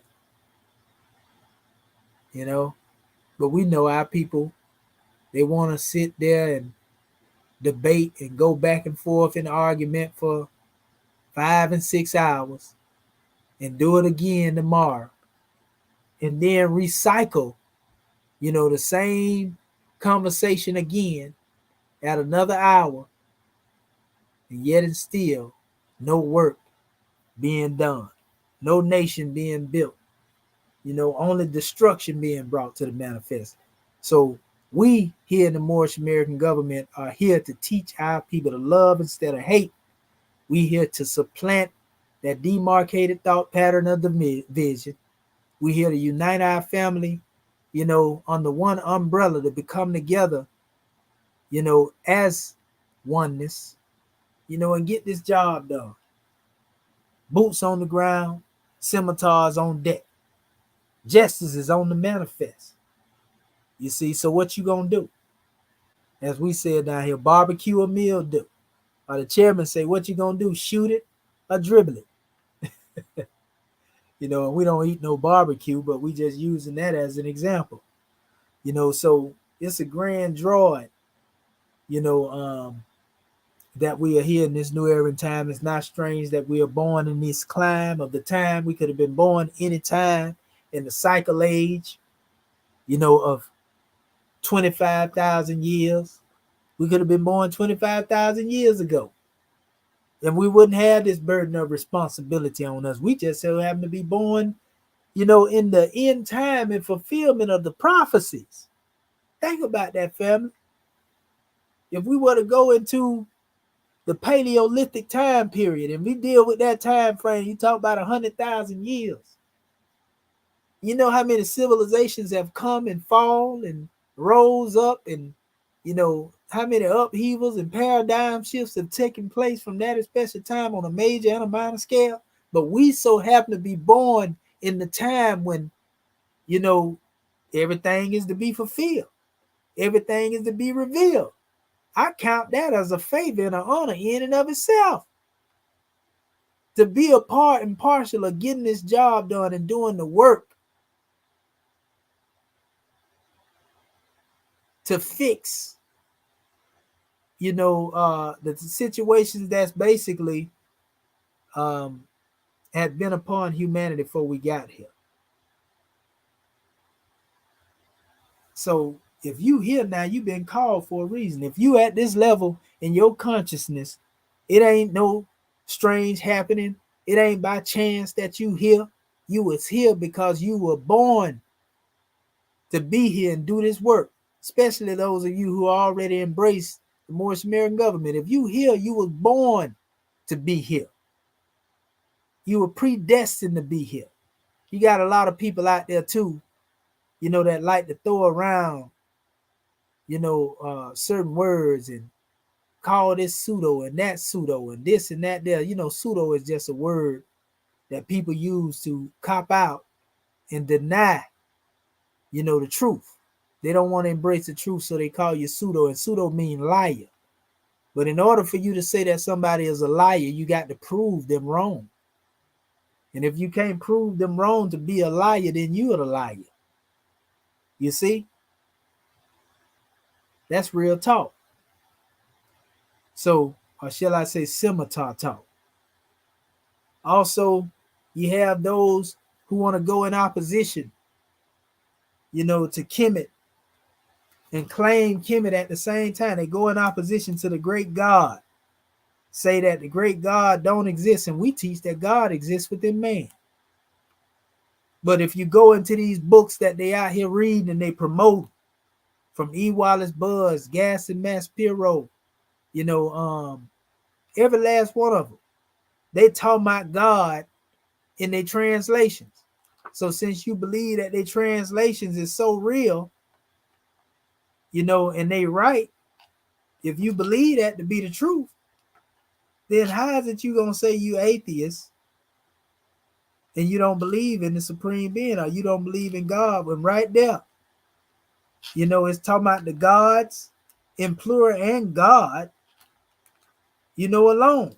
In fact, I'm gonna give you a prime example. I got the Egyptian Book of the Dead in my hand. We call it the Egyptian Book of Coming Forth by Light or by Day, right? I'm gonna give you a drawing, for example, right? This is your boy E. Wallace Budge. One thing about E. Wallace Budge that I respect is he'll tell you, I don't know what I was writing, and I had demonstrated some guesswork. He admitted his imperfection, and he admitted that he didn't know comedically what he should know. You got to give a man honor that do that. But right here in this book right here, since a lot of them love Budge, and they like to reject the belief in the supreme being, I want you to listen to this and think of, especially those who deal with monotheism. This is speaking on the supreme reality. Since we talking about separating, the higher self from the lower self, you talking about the God self, right? You're going to separate that lower self so you can be God only. You don't need the lower self no more. But anyway, it says, the Egyptian religion is pure monotheism, which manifested itself externally by a symbolic polytheism. Imperet adopts the view, which manifested itself externally by symbolic polytheism, right? Adopts the view that the texts show us that the Egyptian believed in one infinite, eternal God who was without a second, and he repeats Champollion's dictum. It says, but the most recent supporter of the monotheistic theory is Dr. Broche, who has collected a number of striking passages from the text. From these passages, we may select the following. This is for you atheists, so-called Kemites, claiming you claim Kemet, but you don't believe in the supreme being. But you love E. Wallace Budge, and you say that his translation is the truth. You say them Europeans are the truth, right? But it says God is one and alone, and none other existed with him. God is one, the one who hath made all things.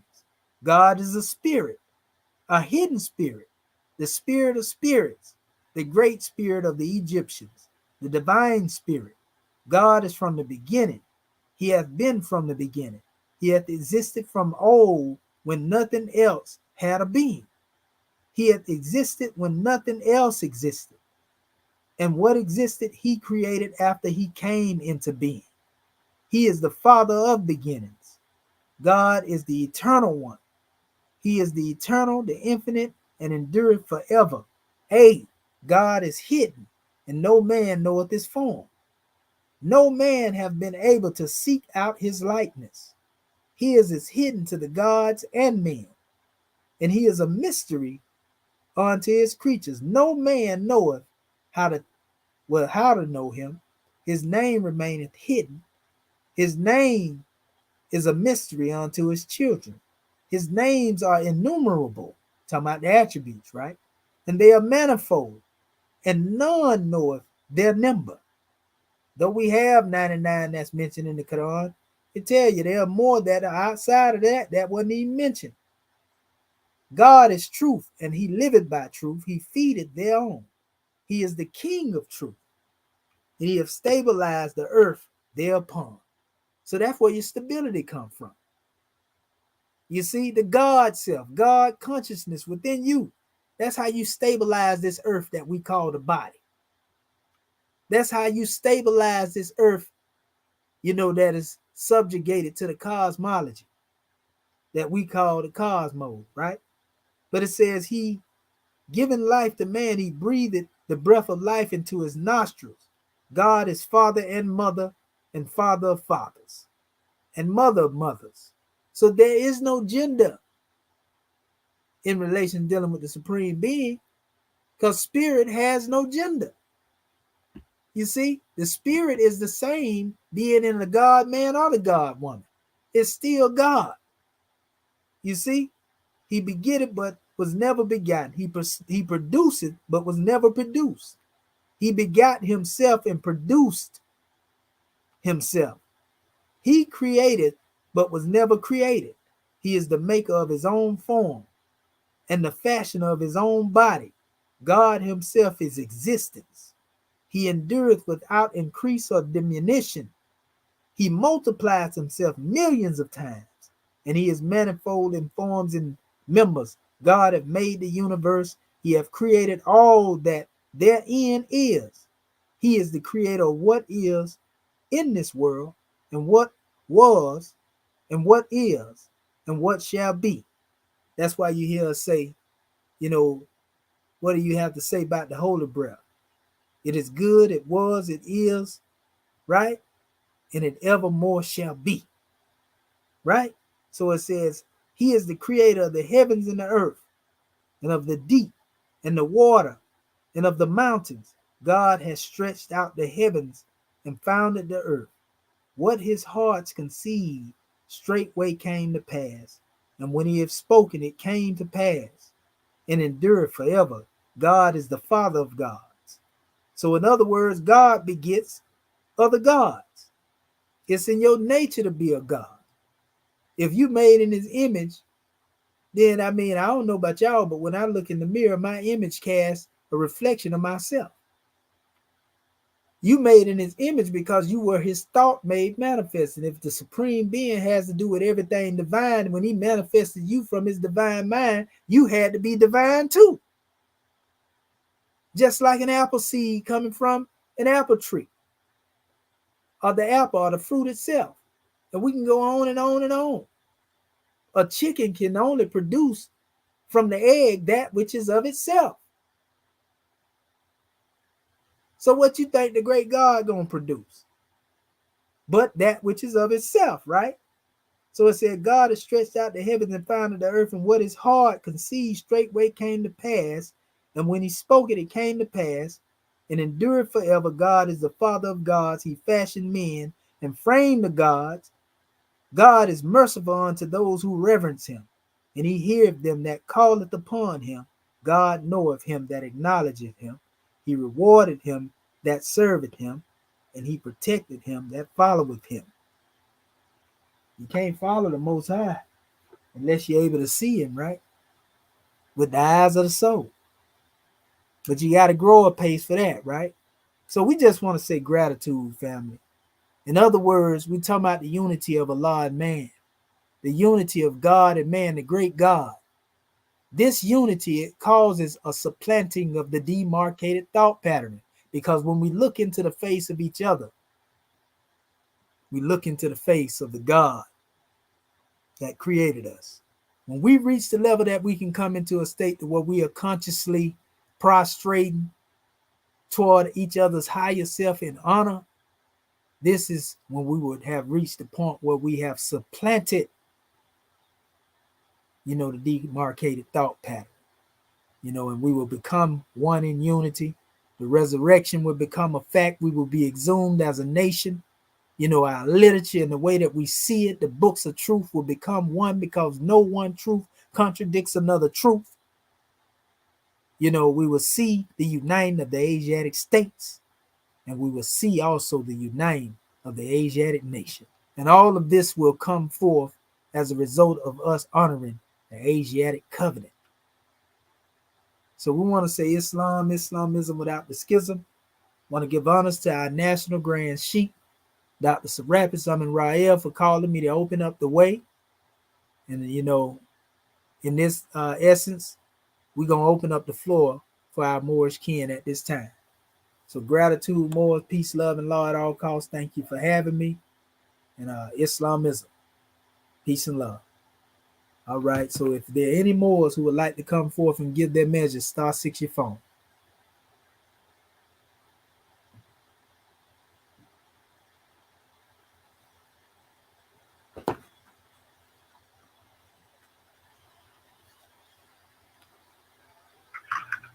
Islam. Islamism. Islam. Sister Kurt, we got Curtis Bay. We're going to get your brother Marvin Evans, Bay. Islam.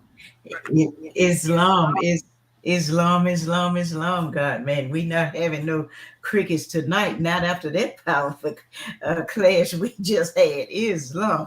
I am Dr. Dentra Nia Kurtubay. First, let me rise and give praises to our great God Allah. Give honors to our holy prophet, Noble Drew Ali. I give honors to Act One.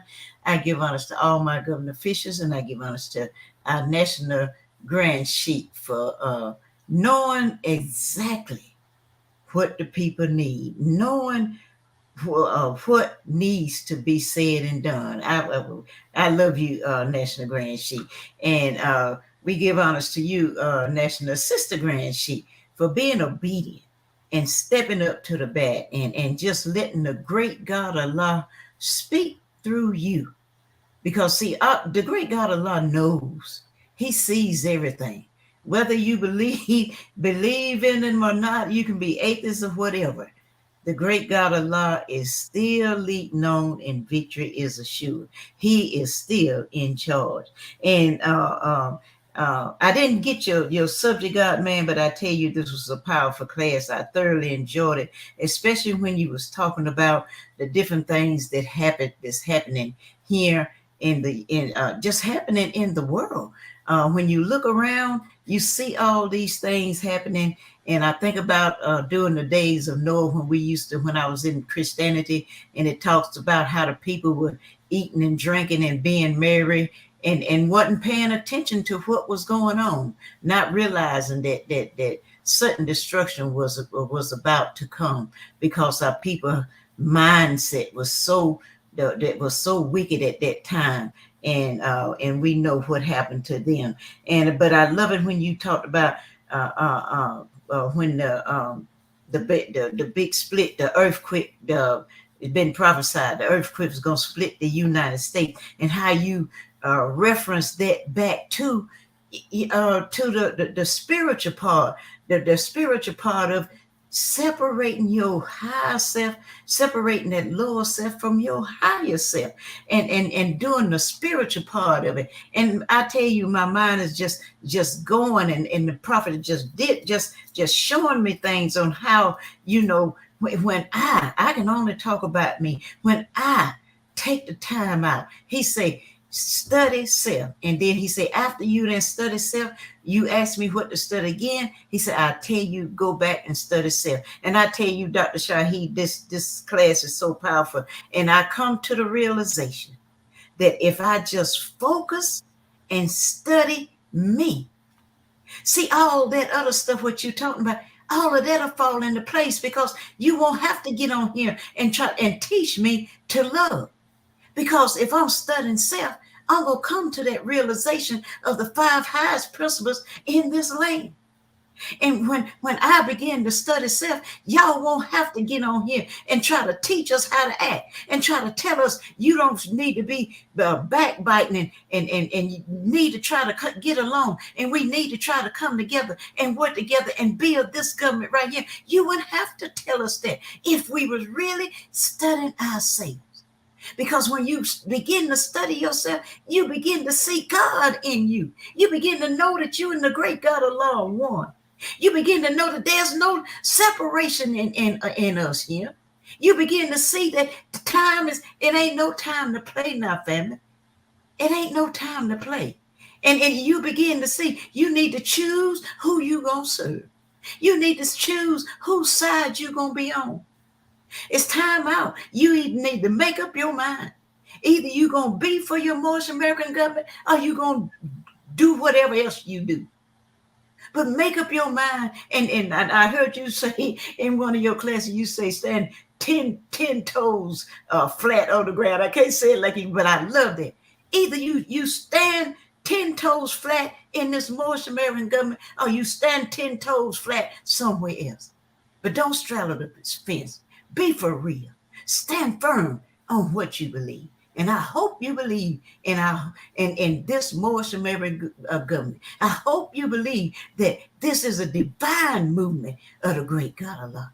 I hope you can see that Allah is leading on and victory is assured. I hope you can see that our holy prophet, he's not dead. He's still alive, and he's teaching us right now. He's speaking to us right now. But if you ain't, that's all right, because it ain't gonna stop nothing. We moving on. Islam, God, man, I'm so fired up. I know our other Moorish king want to say something. So gratitude for letting me share. Peace and love. Great class. Islam. Islam. I hear one band and one sound coming about that demonstration, Sister Curtis Bay. Praise be to Allah. You know, I mean, it ain't what we say, it's what we don't say that let it be known where we at along the way. And most of our people, still want to hold on to that demarcated thought pattern, because they think by not coming forth and giving their portion that they hurting, their officials. No, you hurting yourself. You holding the truth back from your people.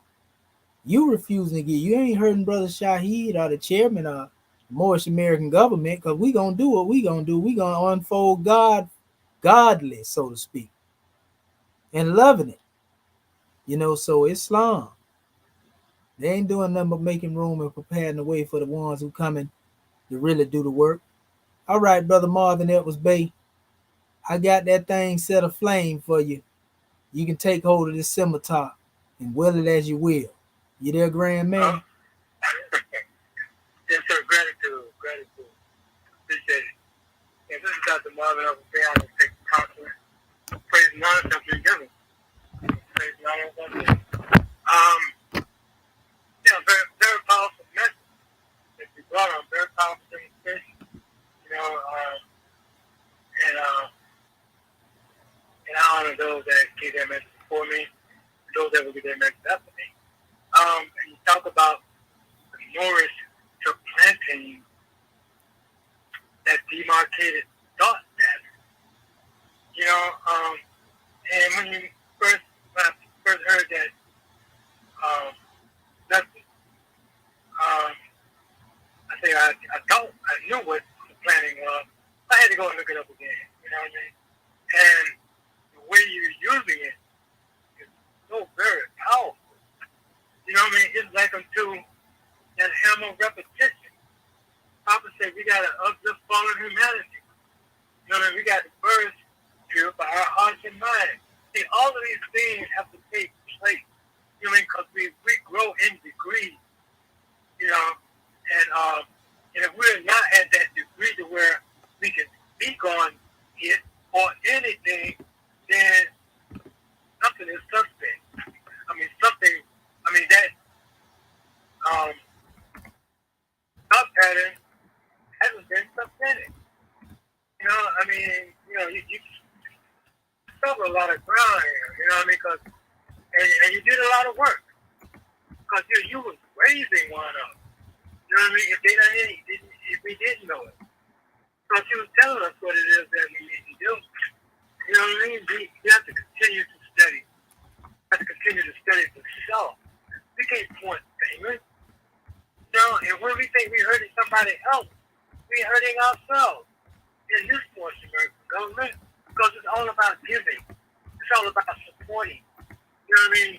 Being an aid and assistance. You know what I mean? Even in our Holy Constitution, even in our divine Constitution, we can't call ourselves faithful, but we're not coming to the aid of our Moorish American government, aid and assistance. This should be our bottom line for this existence is all about.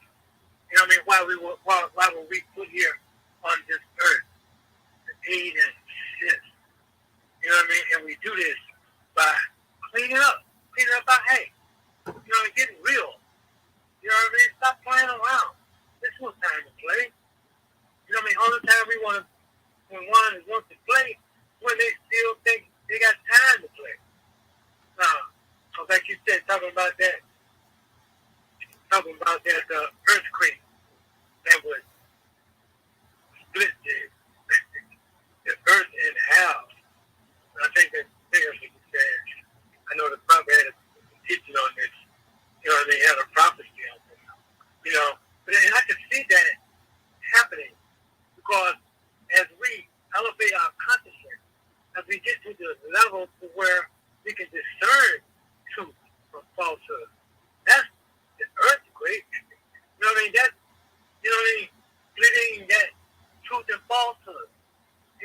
going to take the truth and leave that falsehood behind. But that falsehood and all of that, it serves a purpose, so that we can know when we are elevated. Because if we're still doing the same thing that we've been doing for all these years, then we haven't elevated. And that's the bottom line. You know what I mean? And I just say, gratitude, God, man, for all that you do, because I know you work tirelessly on aiding and assisting no more American government and aiding and assisting no more kids. Because that's what it's all about. When you give them the truth, that's aiding and assisting, whether they want to accept it or not. But this is our test. This is a test for each and every one of us to be of service to our fellow man. And so I'm going to leave it with that. And I say gratitude, God, man, for allowing me to speak. Islam and peace. Islam and peace, grand man. We give honors to you. Yeah, that's what the prophet was referred to when he talked about that separation. The splitting of the United States in two. He was talking about separating the N.B.C. from the Moorish free. He was talking about separating chattel property from, true citizens. He was talking about, the splitting, of slaves and free people. He was talking about separating the wheat and the chaff. He was talking about, the crossover measure. The one that like to call themselves Hebrew. Hebrew mean the crossover. From unrighteousness into righteousness. From weakness into strength. From darkness into light. So either you're going to be dealing with one or the other. But you definitely got to choose. You got to pick sides. You can't be neutral and stand in the chasm because it may close back in on you. You see? And so when we look at it from that standpoint, now we understand what Prophet Noble Ali said when he say, I'm going to stop the European from thinking and get you Moors to thinking for yourselves. So the ones that still thinking like the European, the prophet couldn't even do nothing with them. But the ones that he stopped from thinking like that, that's thinking Moorish, then the sheep know the sound of his voice. See, they thought he was talking about making the Europeans stop thinking. No, he was talking about stopping that European thought pattern that our people had. That in which they had adopted by being under the oppressor. And they started thinking like him. Oreos is what we like to call them. So when we get into this special aspect, this is the real concept. Either you're going to be in thing America or you're going to be part and parcel of Moorish America. You see? And eventually it ain't going to be nothing but Moorish America when it's said and done.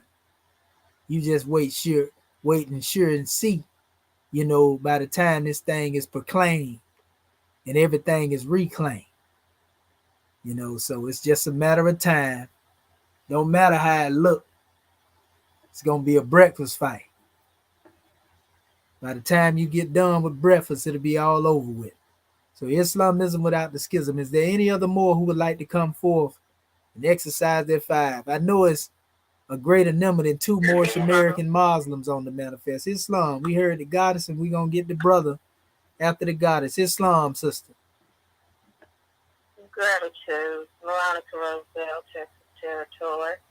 Authorized giving all praise and adoration to the great God Allah of the universe, and honors to our illustrious prophet, our street, and I give all honors to our official staff, citizens, our Moorish kin, muftis, and all things Moorish. I want to try to make this brief and quickly as possible. You really did say more than a mouthful tonight. You touched on a lot of aspects of what we are experiencing and going through as a true nation of people.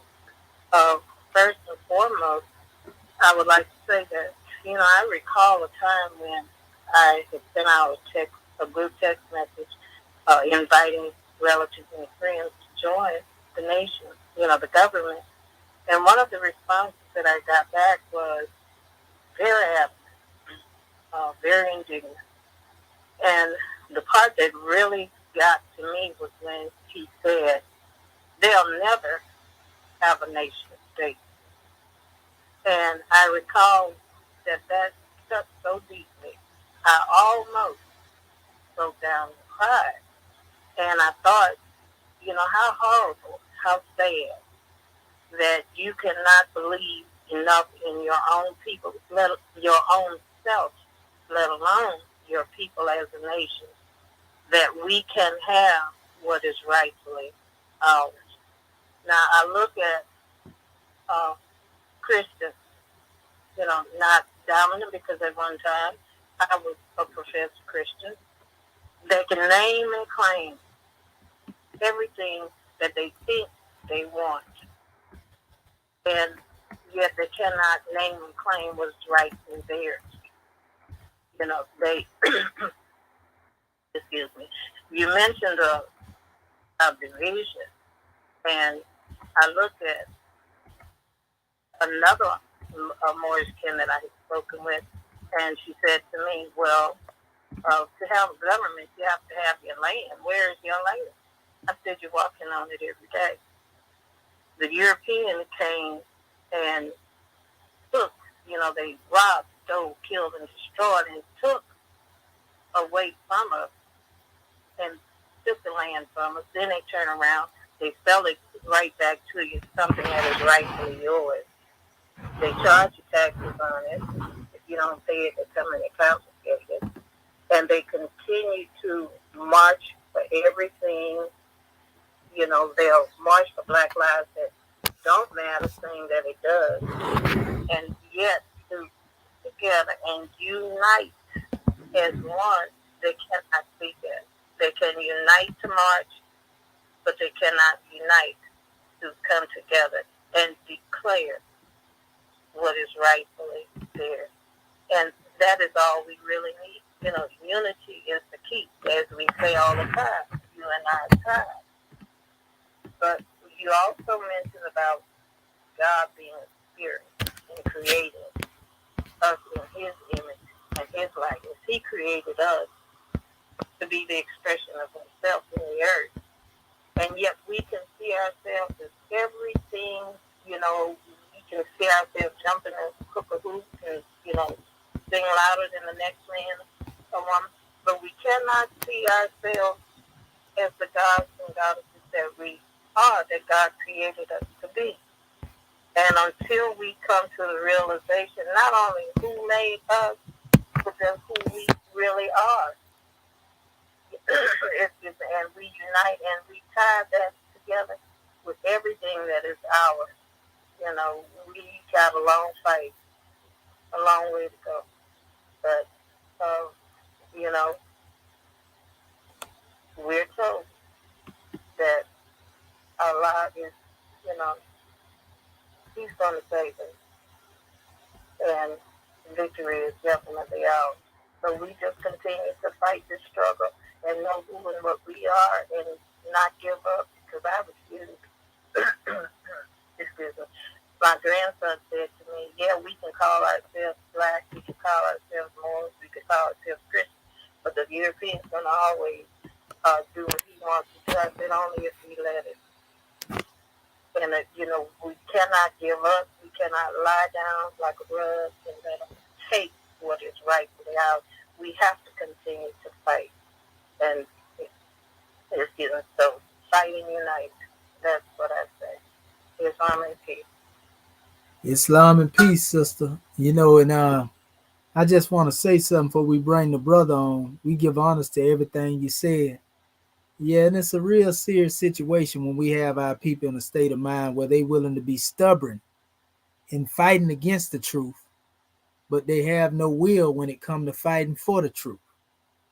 And this is how you know that some of our people are under a spell.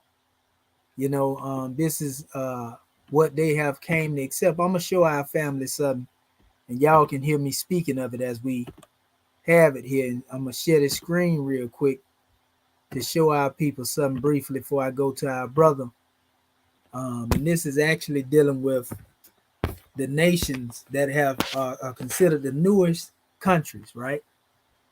And there's a few in Africa, a whole lot of them in the east, the far east.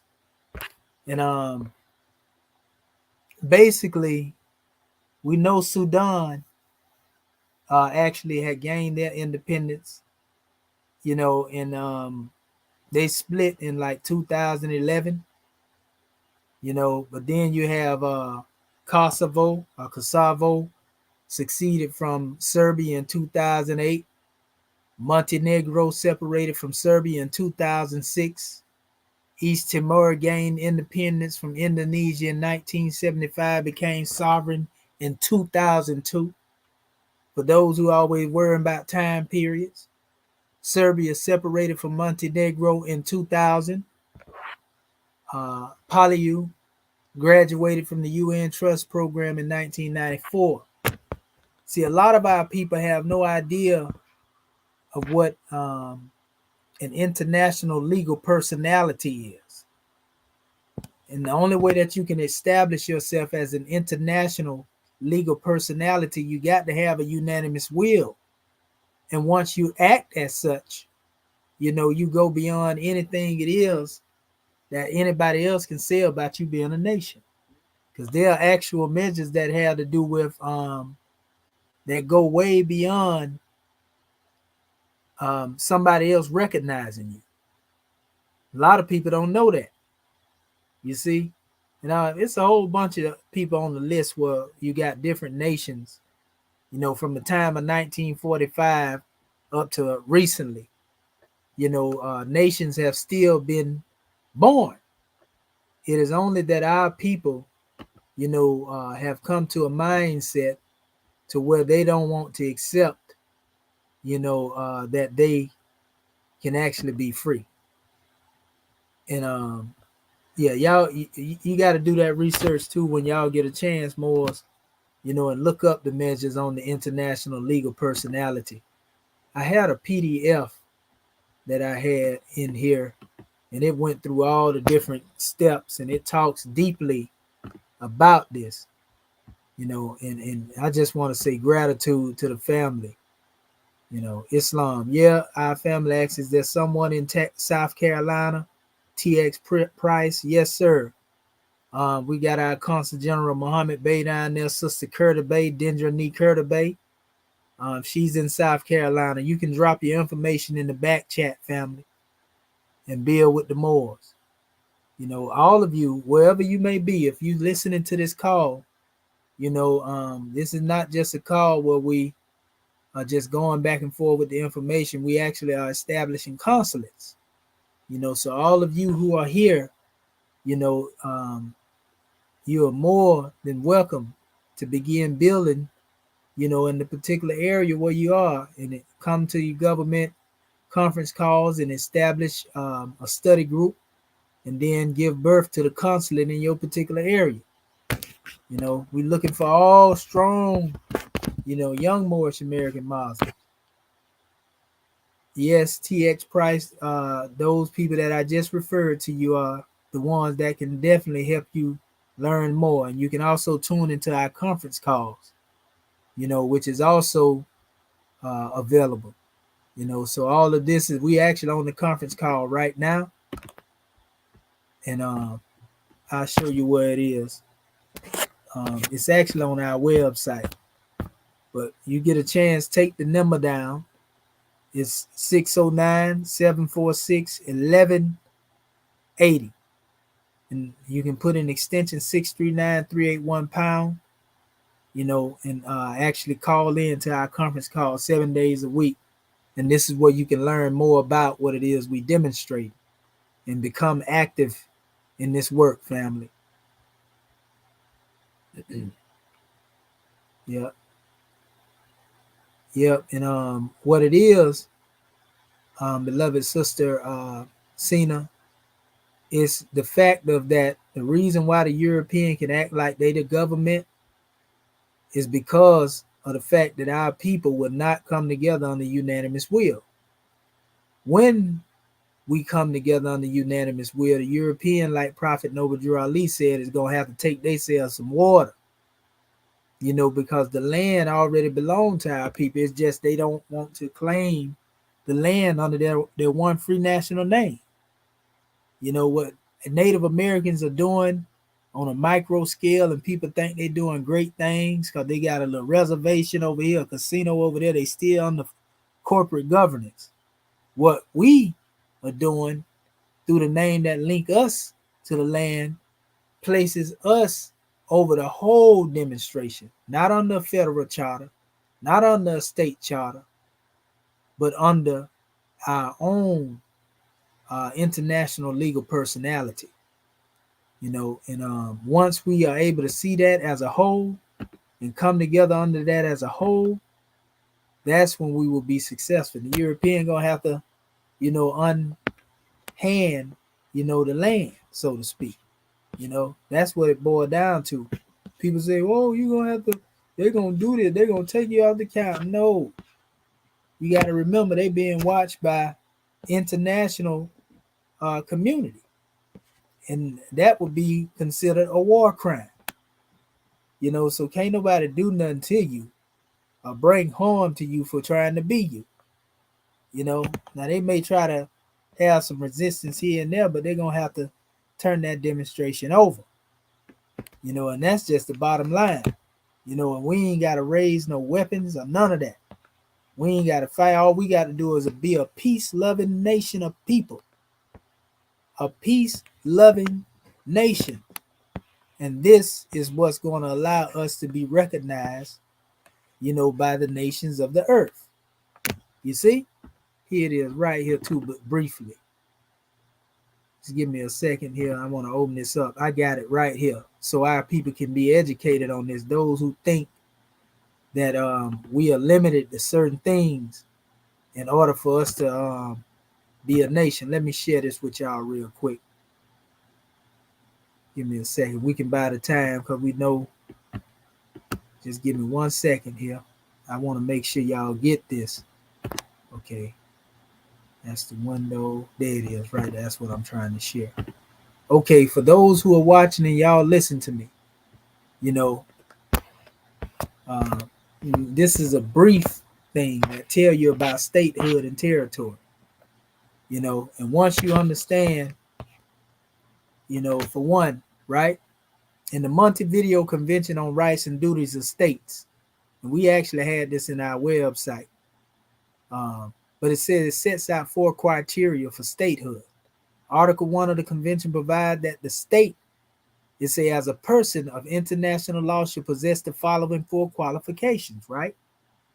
But these qualifications are not limited, to the qualification themselves, because they're going to go a little further into it. But you got to have a permanent population, which we are the permanent population, Moorish Americans. You see, you got to stand and be accounted for. That's what the purpose of a census is for. And you have defined territory. Your defined territory is Moorish America. Government. What is your government? Your government is the Moorish American government. And the last portion is capacity to enter relations with other states. That's the 4 main criteria right there. You see what I'm saying? We already got that. So it says the state needs to have a permanent population in order to exist, although what level of population will need is not entirely clear. Some states, China and India, have populations in the billions. Other states have populations of fewer than 10,000 people living within their territory. A state needs some form of territory. It is what defines them. Moorish America defines us. It is how they are represented physically on maps and diagrams. Land is essential for a state to be viewed as a state, right? But it says all state must have a government, and this involves physical control over physical administration, territory. A state that is unable to control its territory, that cannot show that it is governing and administering lands under its sovereignty, is going to struggle to demonstrate sovereignty over the territory against other states. In other words, if they ain't got no unanimous will, if people don't want to listen to the leadership, That's where the problem coming from. So it don't come from the government. It's people not wanting to be in part and partial of what's there. Capacity to enter into international relations requires some degree of engagement with the international community. The ability of a state to be able to carry on relations, discourse, and exchange ambassadors with other states. That means we have to have ambassadors. That's why we got divine ministers and attachés. You are the ambassadors that are able to deal with other nations, but you just don't know it because you haven't accepted that. You think your divine ministry document is just a credential that's being given. So we have the capacity to operate with people. It said there's a need for some level of recognition of a state being a state by the rest of the internal community. Subjects of international law, states, permanent population, defined territory, government, capacity to enter in relation with other states. We got all of that. International organizations, UN, NATO, EU. International legal personality. If you have international legal personality, ILP, then you have rights and obligations under international law. Have ILP to the fullest degree. International law applies primarily to and for states. International legal personality. Non-state actors, individuals usually not directly impacted by international law. Limited ILP under human rights. So that's a non-state actor. Non-state actor, international organizations. Limited ILP relating to their functions are typically allowed to make and enter into UN treaties. UN, NATO, EU. These are non-state actors and the powers they have. International legal personality, non-state actors, multinational companies. Unclear whether they have an ILP or treated as individuals of a country they are incorporated in. Territorial aspects of statehood. Territory is about how states assert rights over land. Rights at sea are largely determined by rights over land. And so possession and title to territory is very important in the context of law and sea. Occupation. The state takes an area of territory and does the things necessary to assert title over that area. Establishment, operation of police force demonstrating that you have occupied the territory can assert your sovereignty over it. It is a fundamental way of identifying the title territory. We ain't talking about merely going to squat on somebody's land. That ain't what we talking about. Acquisition of territory, annexation. Historically, a state could acquire territory through annexation, and states went to war on occasion. They tried to secure territory and ultimately annexed it. No longer available to international community. You see, the international community decided that the use of force to conquer territory is no longer acceptable. And it is now inconsistent with the UN Charter. So all them people thinking they're going to pick up some gun and going to take some territory, you sound crazy because that ain't acceptable. That's considered a war crime. You got to be a peace-loving state of people. Acquisition of territory, cession. We almost done. When one state gives a part of its territory away to another, not common. Example, the way Australia acquired sovereignty over its territory of Christmas Island in the Indian Ocean. Acquisition of territory. Accretion, territory gradually builds up over time. Literally, accretion. Accreting, pardon self. It says, for example, the area in a river delta may produce new islands and may extend the coast further and further out to the sea.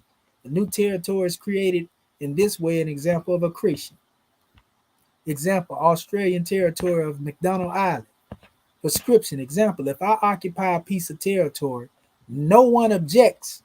Eventually, that lack of objection means that I have acquired the title to that territory. Since most states are aware of the extent of their territory, prescription is something which is exceedingly rare. See, we don't even have to do or go through all of this because we already have the territory according to the name.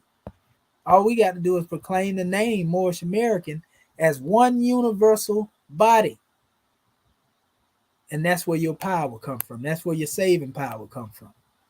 Problem is our people think they acting like Rome is giving them something over there, in their territory that they can't obtain for themselves. You already know that you property under their territory. So what you got to lose but your chains? Why you holding on to that slave status so much? Why you so scared of breaking free and becoming a part and parcel of your own nation, since you know so much, since you I'm just speaking in general to our people, since you so independent in your thinking?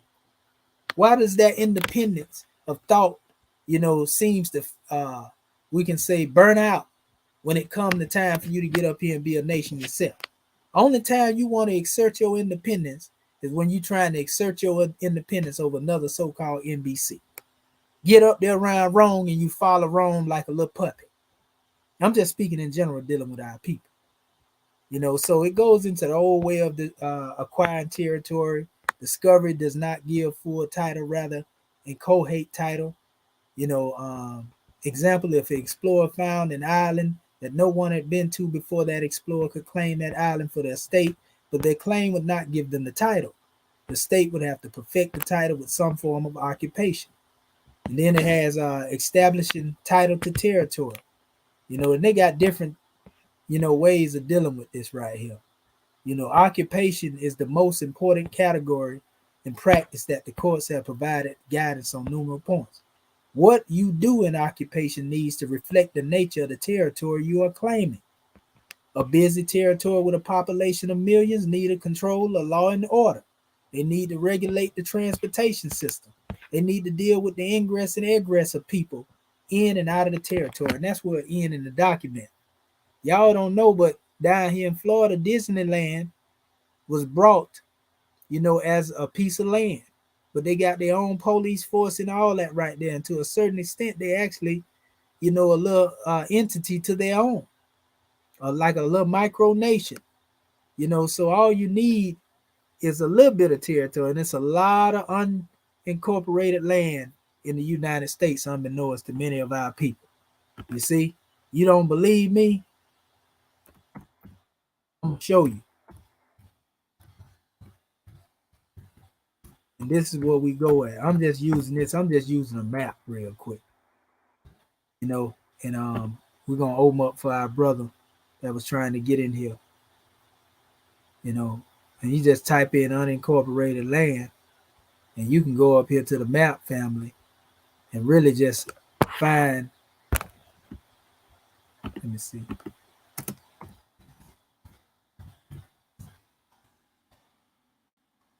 I want to do it this way right here. Let me see if they give it. Trying to get over that one map. It's a lot of it. You have to do the research further, but you can see if you go look at these different maps like this, they're gonna show you how much land that ain't being used. All you got to do is ride up and down the interstate, and you can see that yourself. So it's just a matter, really, family, of going and finding a territory that befit what it is we demonstrate.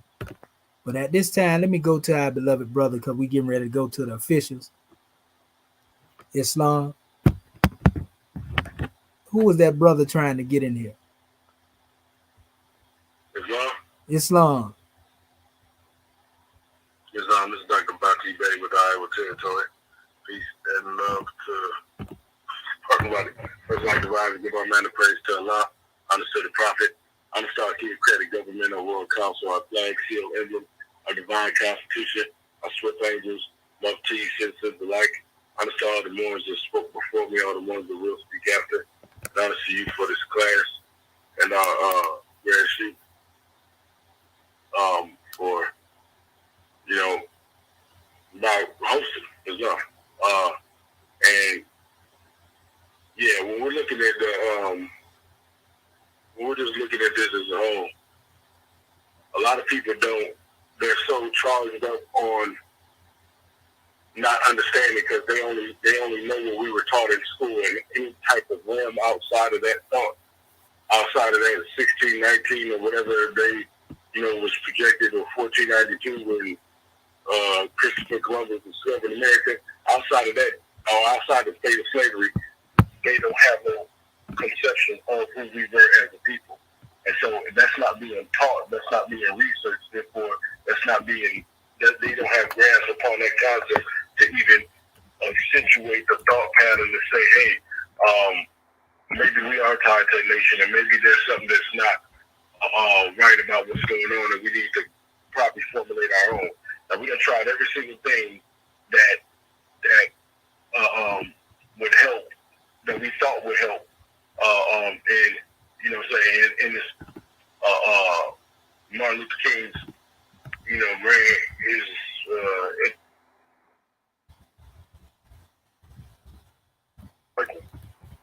there is not it's not the fact that the will ain't there. It's the fact that the fear is overcompensating the will.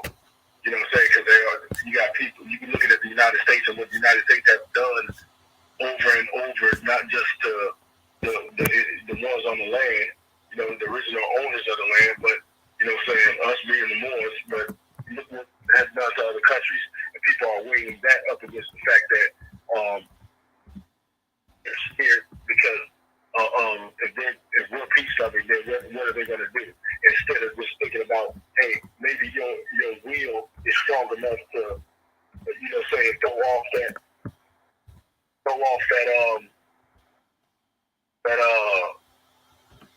you know, maybe your will is strong enough to go off that fear so that we can have the ability to unite and then get what we have to done. You know what I'm saying? And it's not as, this is not as complicated as it's being made to appear. It's just that the information, because most people, they have so much doubt in the, and it's crazy because they have so much doubt in themselves that everything is doubtful to them. And you know people that can take something and hear it and hear the spirit of it and then move forward with it. There's other people that they hear it and they doubt because they doubt themselves and that's all they ever know.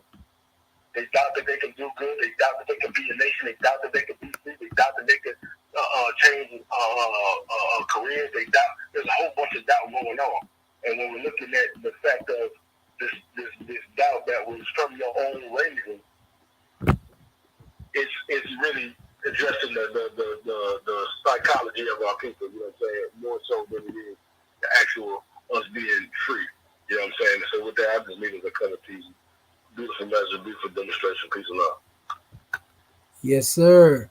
And Islamism and peace and love to you as well, grand man. We give honors to that love thought and everything you brought. And yeah, we see our family was asking, was it anybody in Ohio? You know, and our brother Noble Bryan, he says, is there anyone in Ohio is our unanimous will for the people, Moorish Americans, to be free, a document that needs to be created and agreed upon and submitted before the family of nations. And this document was already submitted, my brother. It's called the Declaration of Proclamation of Status and Jurisdiction. And it was submitted, you know, before the UN, and they actually accepted it, you know, and told us to go formulate a government, you know, and we did that, and that's what we've been doing. Problem is, you know, our people think it's a game. You see, so the UN, they don't make governments, they only acknowledge them. So, you know, the whole key is us acknowledging ourselves. And until we acknowledge ourselves and begin to act upon that, act on it, because that's the thing. At this point, we don't need to be trying to wait for somebody to give us permission. We need to begin to act as nations act. And everything else will unfold just like with the other nations that we showed you earlier. But, you know, we continue to be stagnated in the double Dutch mentality, wondering when we're going to jump in, you know, we're going to steady being in a situation where we ain't going to have nothing. We're going to get what we always got. But so the government already here. It's already acknowledged that we here. Thing is getting our people to accept doing the work.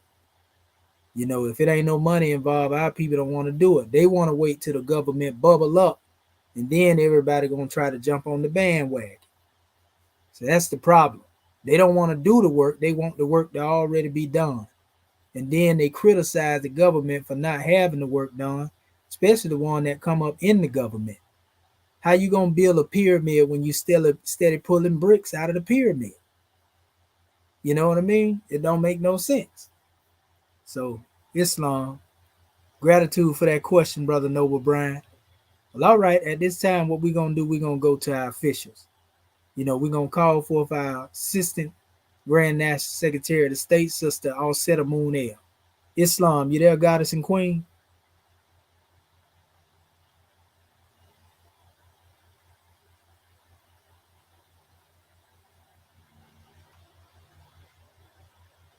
Okay, well, we know the sister's about her father business. Let us call forth our National Grand Mufti, Dr. Kanshu Ma'ak Herubay, Islam. You there, Grand Mufti? Islam. Islamism without the schism. That is our religion, gratitude of calling us forward.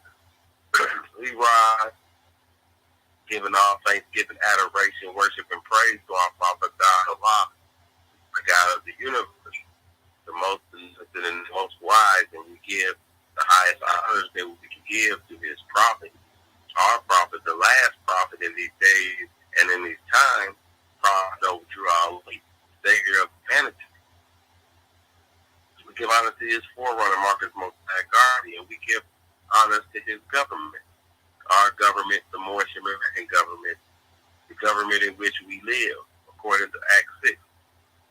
We give honor to the officials of this said government, divine ministers, with angels, mufti, and royal council, our secretaries. We give honor to our citizens, the Moorish American. Give honor to our flag, our divine constitution and bylaws, our holy Quran, our grand national seal, our national emblem, our fire, the seal of the nation. Give honor to everything that's ours. We give a special honors to our national grand chief, Dr. Serapis Amir Rael. Maybe love sent out to him and his tribe. We give honors to our national sister grand chief, hosting the 12 Department Club evening. We give honor to all of our Moorish kin who have spoken before, and to all Moorish kin speak after us. We give honor to you, angels. We continue to give honors where the honors is due and honor our true and divine prophets. And yes, we give honors to our ancestors as they have come for us, leading the way. And we are them today without doubt and contradiction, because no one has power to change man from his sin. Praise the Lord for that. And it's been a grand class this evening. A lot of them are definitely bringing forth a much needed draw for our Moorish kin, because without what we have now as a nation of people, we would have anything. One's got to be tired of being less than second class citizen, and treated any kind of way, where we live in a society where ones can kill you at will and get away with it. Where they just snatching up the children just missing off the street by the dozen, and nothing's being done. It's not even, nobody cares. It's not, it's not headlines. Nobody searching. There ain't no search parties out. What were they talking? So, point being is, we don't live in the United States government. We die there, and we have to be about our Father's work, which is, uniting ourselves with the nation, taking our proper place that bears the meaning. This is, even the whole demonstration of the 12 departments. It's saying that there's enough work for all to do. All you gotta do is get in where you fit in, and get away from the vision and get with the unity. It's not about agreeing about every single last thing down this subject man can agree upon. It's about agreeing upon the fact fact that we are a nation of people that we get the same history, we got the same language, culture, and experience. And that's what makes up a nation of people. And as long as we can get with that understanding, all the rest of it can be worked out. But that is the basic understanding, and that's where the unanimous guilt comes in. Do you fit that definition? Do you fit the criteria? And if you do, then what you waiting on?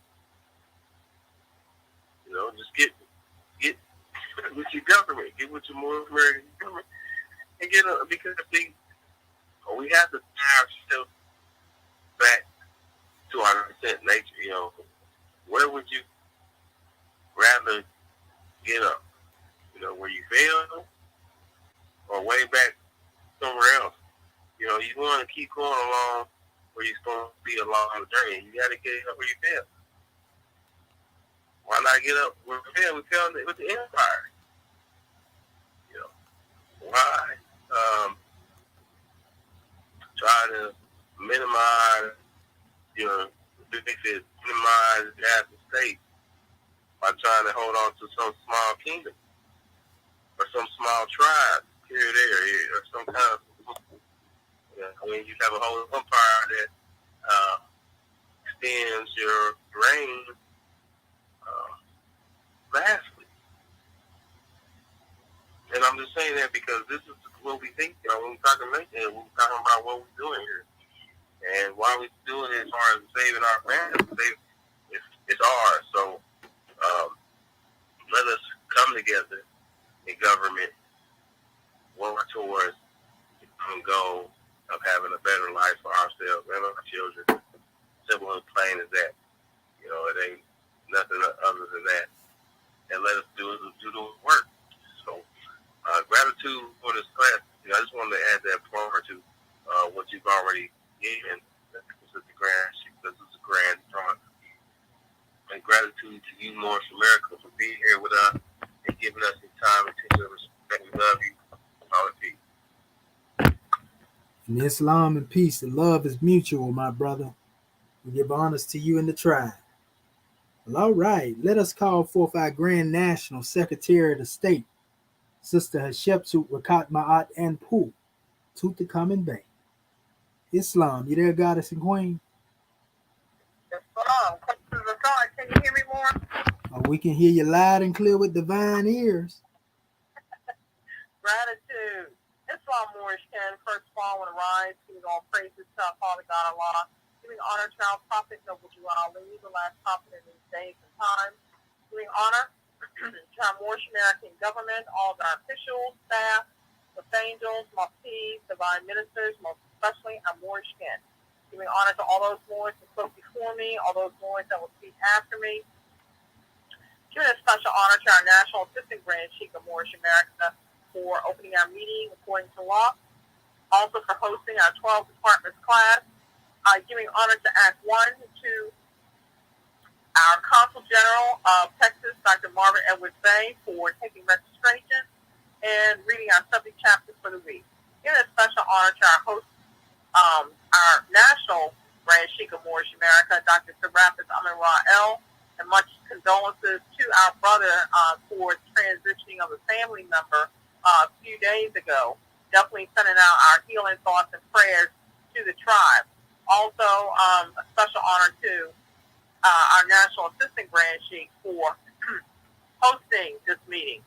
A grand demonstration, subject matter being the Moorish supplanting of the demarcated thought pattern. And there were so many degrees that you brought forth, Dr. Shaheed, and also our Moorish kin.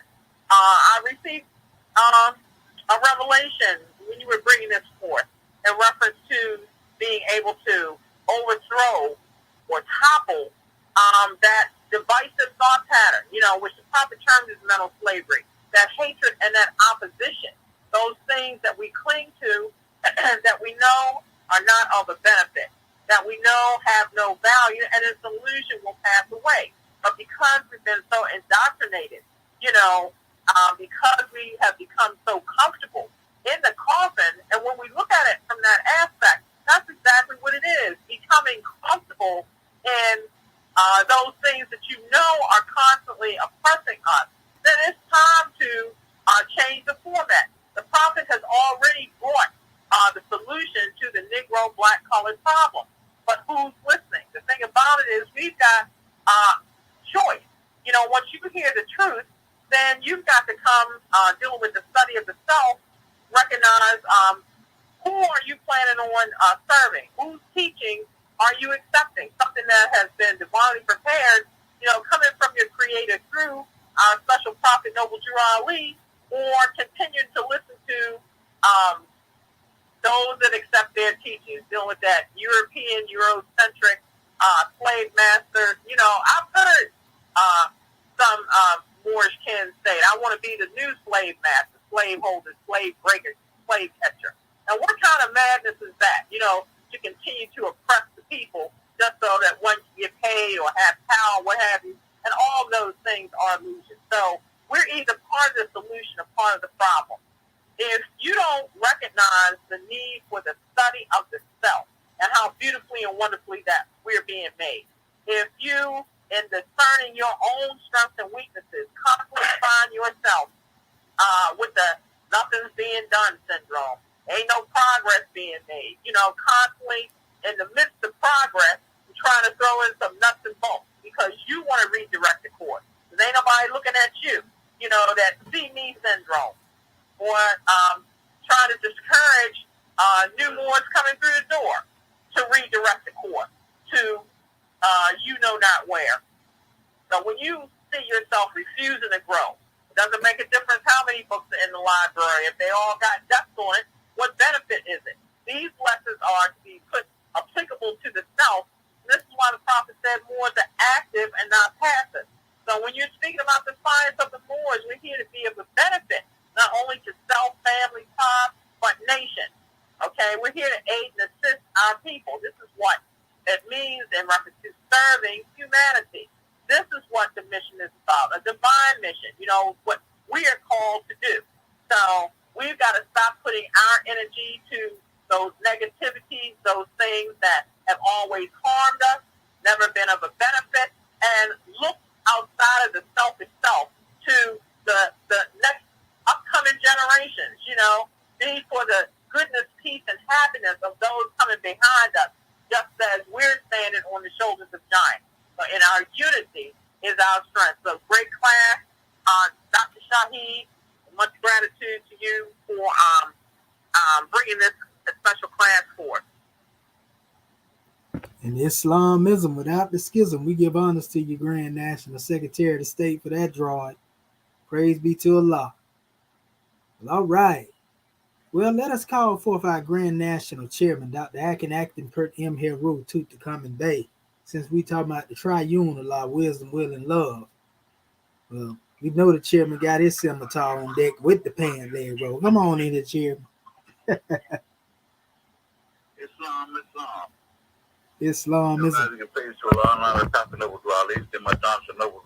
For everything that he brought for us to save ourselves as a nation.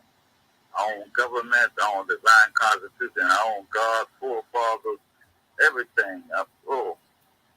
Moors, it's an honor and a blessing to be able to see yourself in today's era and know that you have been divinely prepared, that there is no one on planet Mud that can take advantage of you.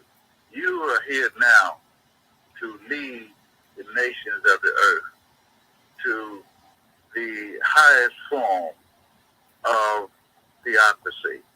And that simply means learning how to praise Allah and by honoring yourself and your forefathers, because you are today who your forefathers were yesterday. So it's an honor, blessing with the great class, Moors, and we love you. Oh, man, this is powerful. Islamism without the schism. Peace. Islamism without the schism, right? We give honors to you, Chairman, for that special drawing and all that you've done and all that you do and all that you will continue to do along the way. It's just a grand drawing. And we're going to check and see, if our National Grand Sheik is on the manifest, you know, and we give honors to him. We know that he's most definitely handling his affairs, but we definitely got to give honors to him for the station and see if our National Grand Sheik is present before we close out. So Islam. Islam, Sheik. Thank you, great man. We want to speak real quick and pray. We do it softly where it can penetrate the eardrums of my people. And we don't want to take misunderstood about what we have to do. Our sheik set it out most correctly, and we won't want to do this on the playback and get a drawing off of it on the playback and learn again. We got a crowd here at our residence, so we don't want to continue to run the interference with what they doing and what we doing. But Allah is aware and Allah is here, and we praise Allah for all of our officials in this government. And thank you, Dr. Shaheed, for that remarkable testimony. Getting ready for that every time, if you must. All men stand forth and call your own. That's the order of the day from the throne of Allah. Praise Allah. Islam. Praise be to Allah. Islam, conqueror. We give honors to your sheik, and honors to the tribe and the family. And we send also, again, our condolences to you. Gratitude, Islam. All right. Y'all heard the sheik, All right. January 15, 1929. A warning from the prophet to be read at every meeting. I hereby inform all citizens that they must end all radical agitating speeches while at work in their homes or on the streets. We are for peace and not destruction. Stop flashing your cards at Europeans. It causes confusion. Remember, your card is for your salvation. Failure to obey these orders will be of severe consequence. We are for love, truth, peace, freedom, and justice. And when these principles are violated, justice must then take its course. Any citizen or group of citizens who hold malicious feelings toward the government or the prophet or violate the divine covenant of the Moorish movement will receive their reward from Allah for their unjust deeds. All true Moors will and must obey the laws laid down to them by their prophet. And if they lose confidence in their prophet, they should turn in their card and button, cease wearing their turban and fez, and return to the state where our prophet found you. This is a holy divine movement founded by the prophet Noble Drew Ali. And if the prophet is not right, the government is not right. The prophet therefore is sending out the divine plea to all Moorish Americans that they do their part in protecting their prophet and the government. This is an everlasting movement founded by the prophet through the will of Allah to redeem his people from their sinful ways. By order of Prophet Noble Drew Ali, we bring forth this divine decree. Moorish movement, divine movement, everlasting movement. Chapter 25. A holy covenant of the Asiatic nations. Yea, the children of one father provided for by his care, and the breasts of one mother have given you suck. Let the bonds of affection therefore unite thee with thy brothers, that peace and happiness may dwell in thy father's house. And when ye separate in the world, remember the relation that bindeth you to love and unity, and prefer not a stranger before thy own blood. If thy brother is in adversity, assist him. If thy sister is in trouble, forsake her not. So shall the fortunes of thy father contribute to the support of his whole race, and his care be continued to you all in your love to each other. Islam, Islam, Islamism, without the schism. Go in peace, Muslims.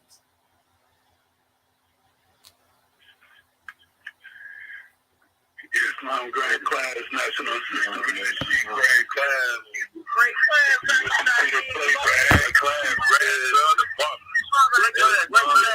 Great class.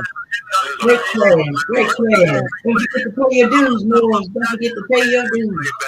Great class. Great class. Love you, family. Love you, Moors. Great class tonight. We love you. And don't forget to pay them dues, Moors. Don't forget to pay them dues. This session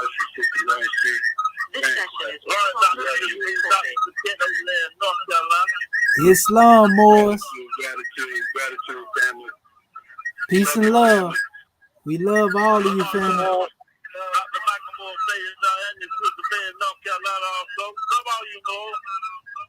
Islam, Moors. We love you. Y'all remember, Moors, closed mouth don't get fed. Islam. We love you. Okay. Your bread getting eaten by another every time. Goodness gracious. Islam, we love you, Moors. We want to give honors to our family out there. You know, Nova Bryan, Cena Ray. You know, honors to all of you. Our family, TX Price, check in with the family. You know, also you can email me at egyptianadept@gmail.com. Drop your information and I'll link you up with the Consul General there. You know, and the family in the South Carolina. Brother Andre Renard of Mexican Bay, we give honors to you as well. You know, Yakub, Brother Yakub, El Hamid Gamma Bay, we give honors to you. You know, all of our family. You know, it's all love. Number Moorish love. This is the Moorish supplanting of the demarcated thought pattern of the N.B.C and E. That being said, family, gratitude, peace, love, and law at all costs. And I can't forget our brother Cali Cuz. I knew it was somebody else. We love you, grand man. Peace and love.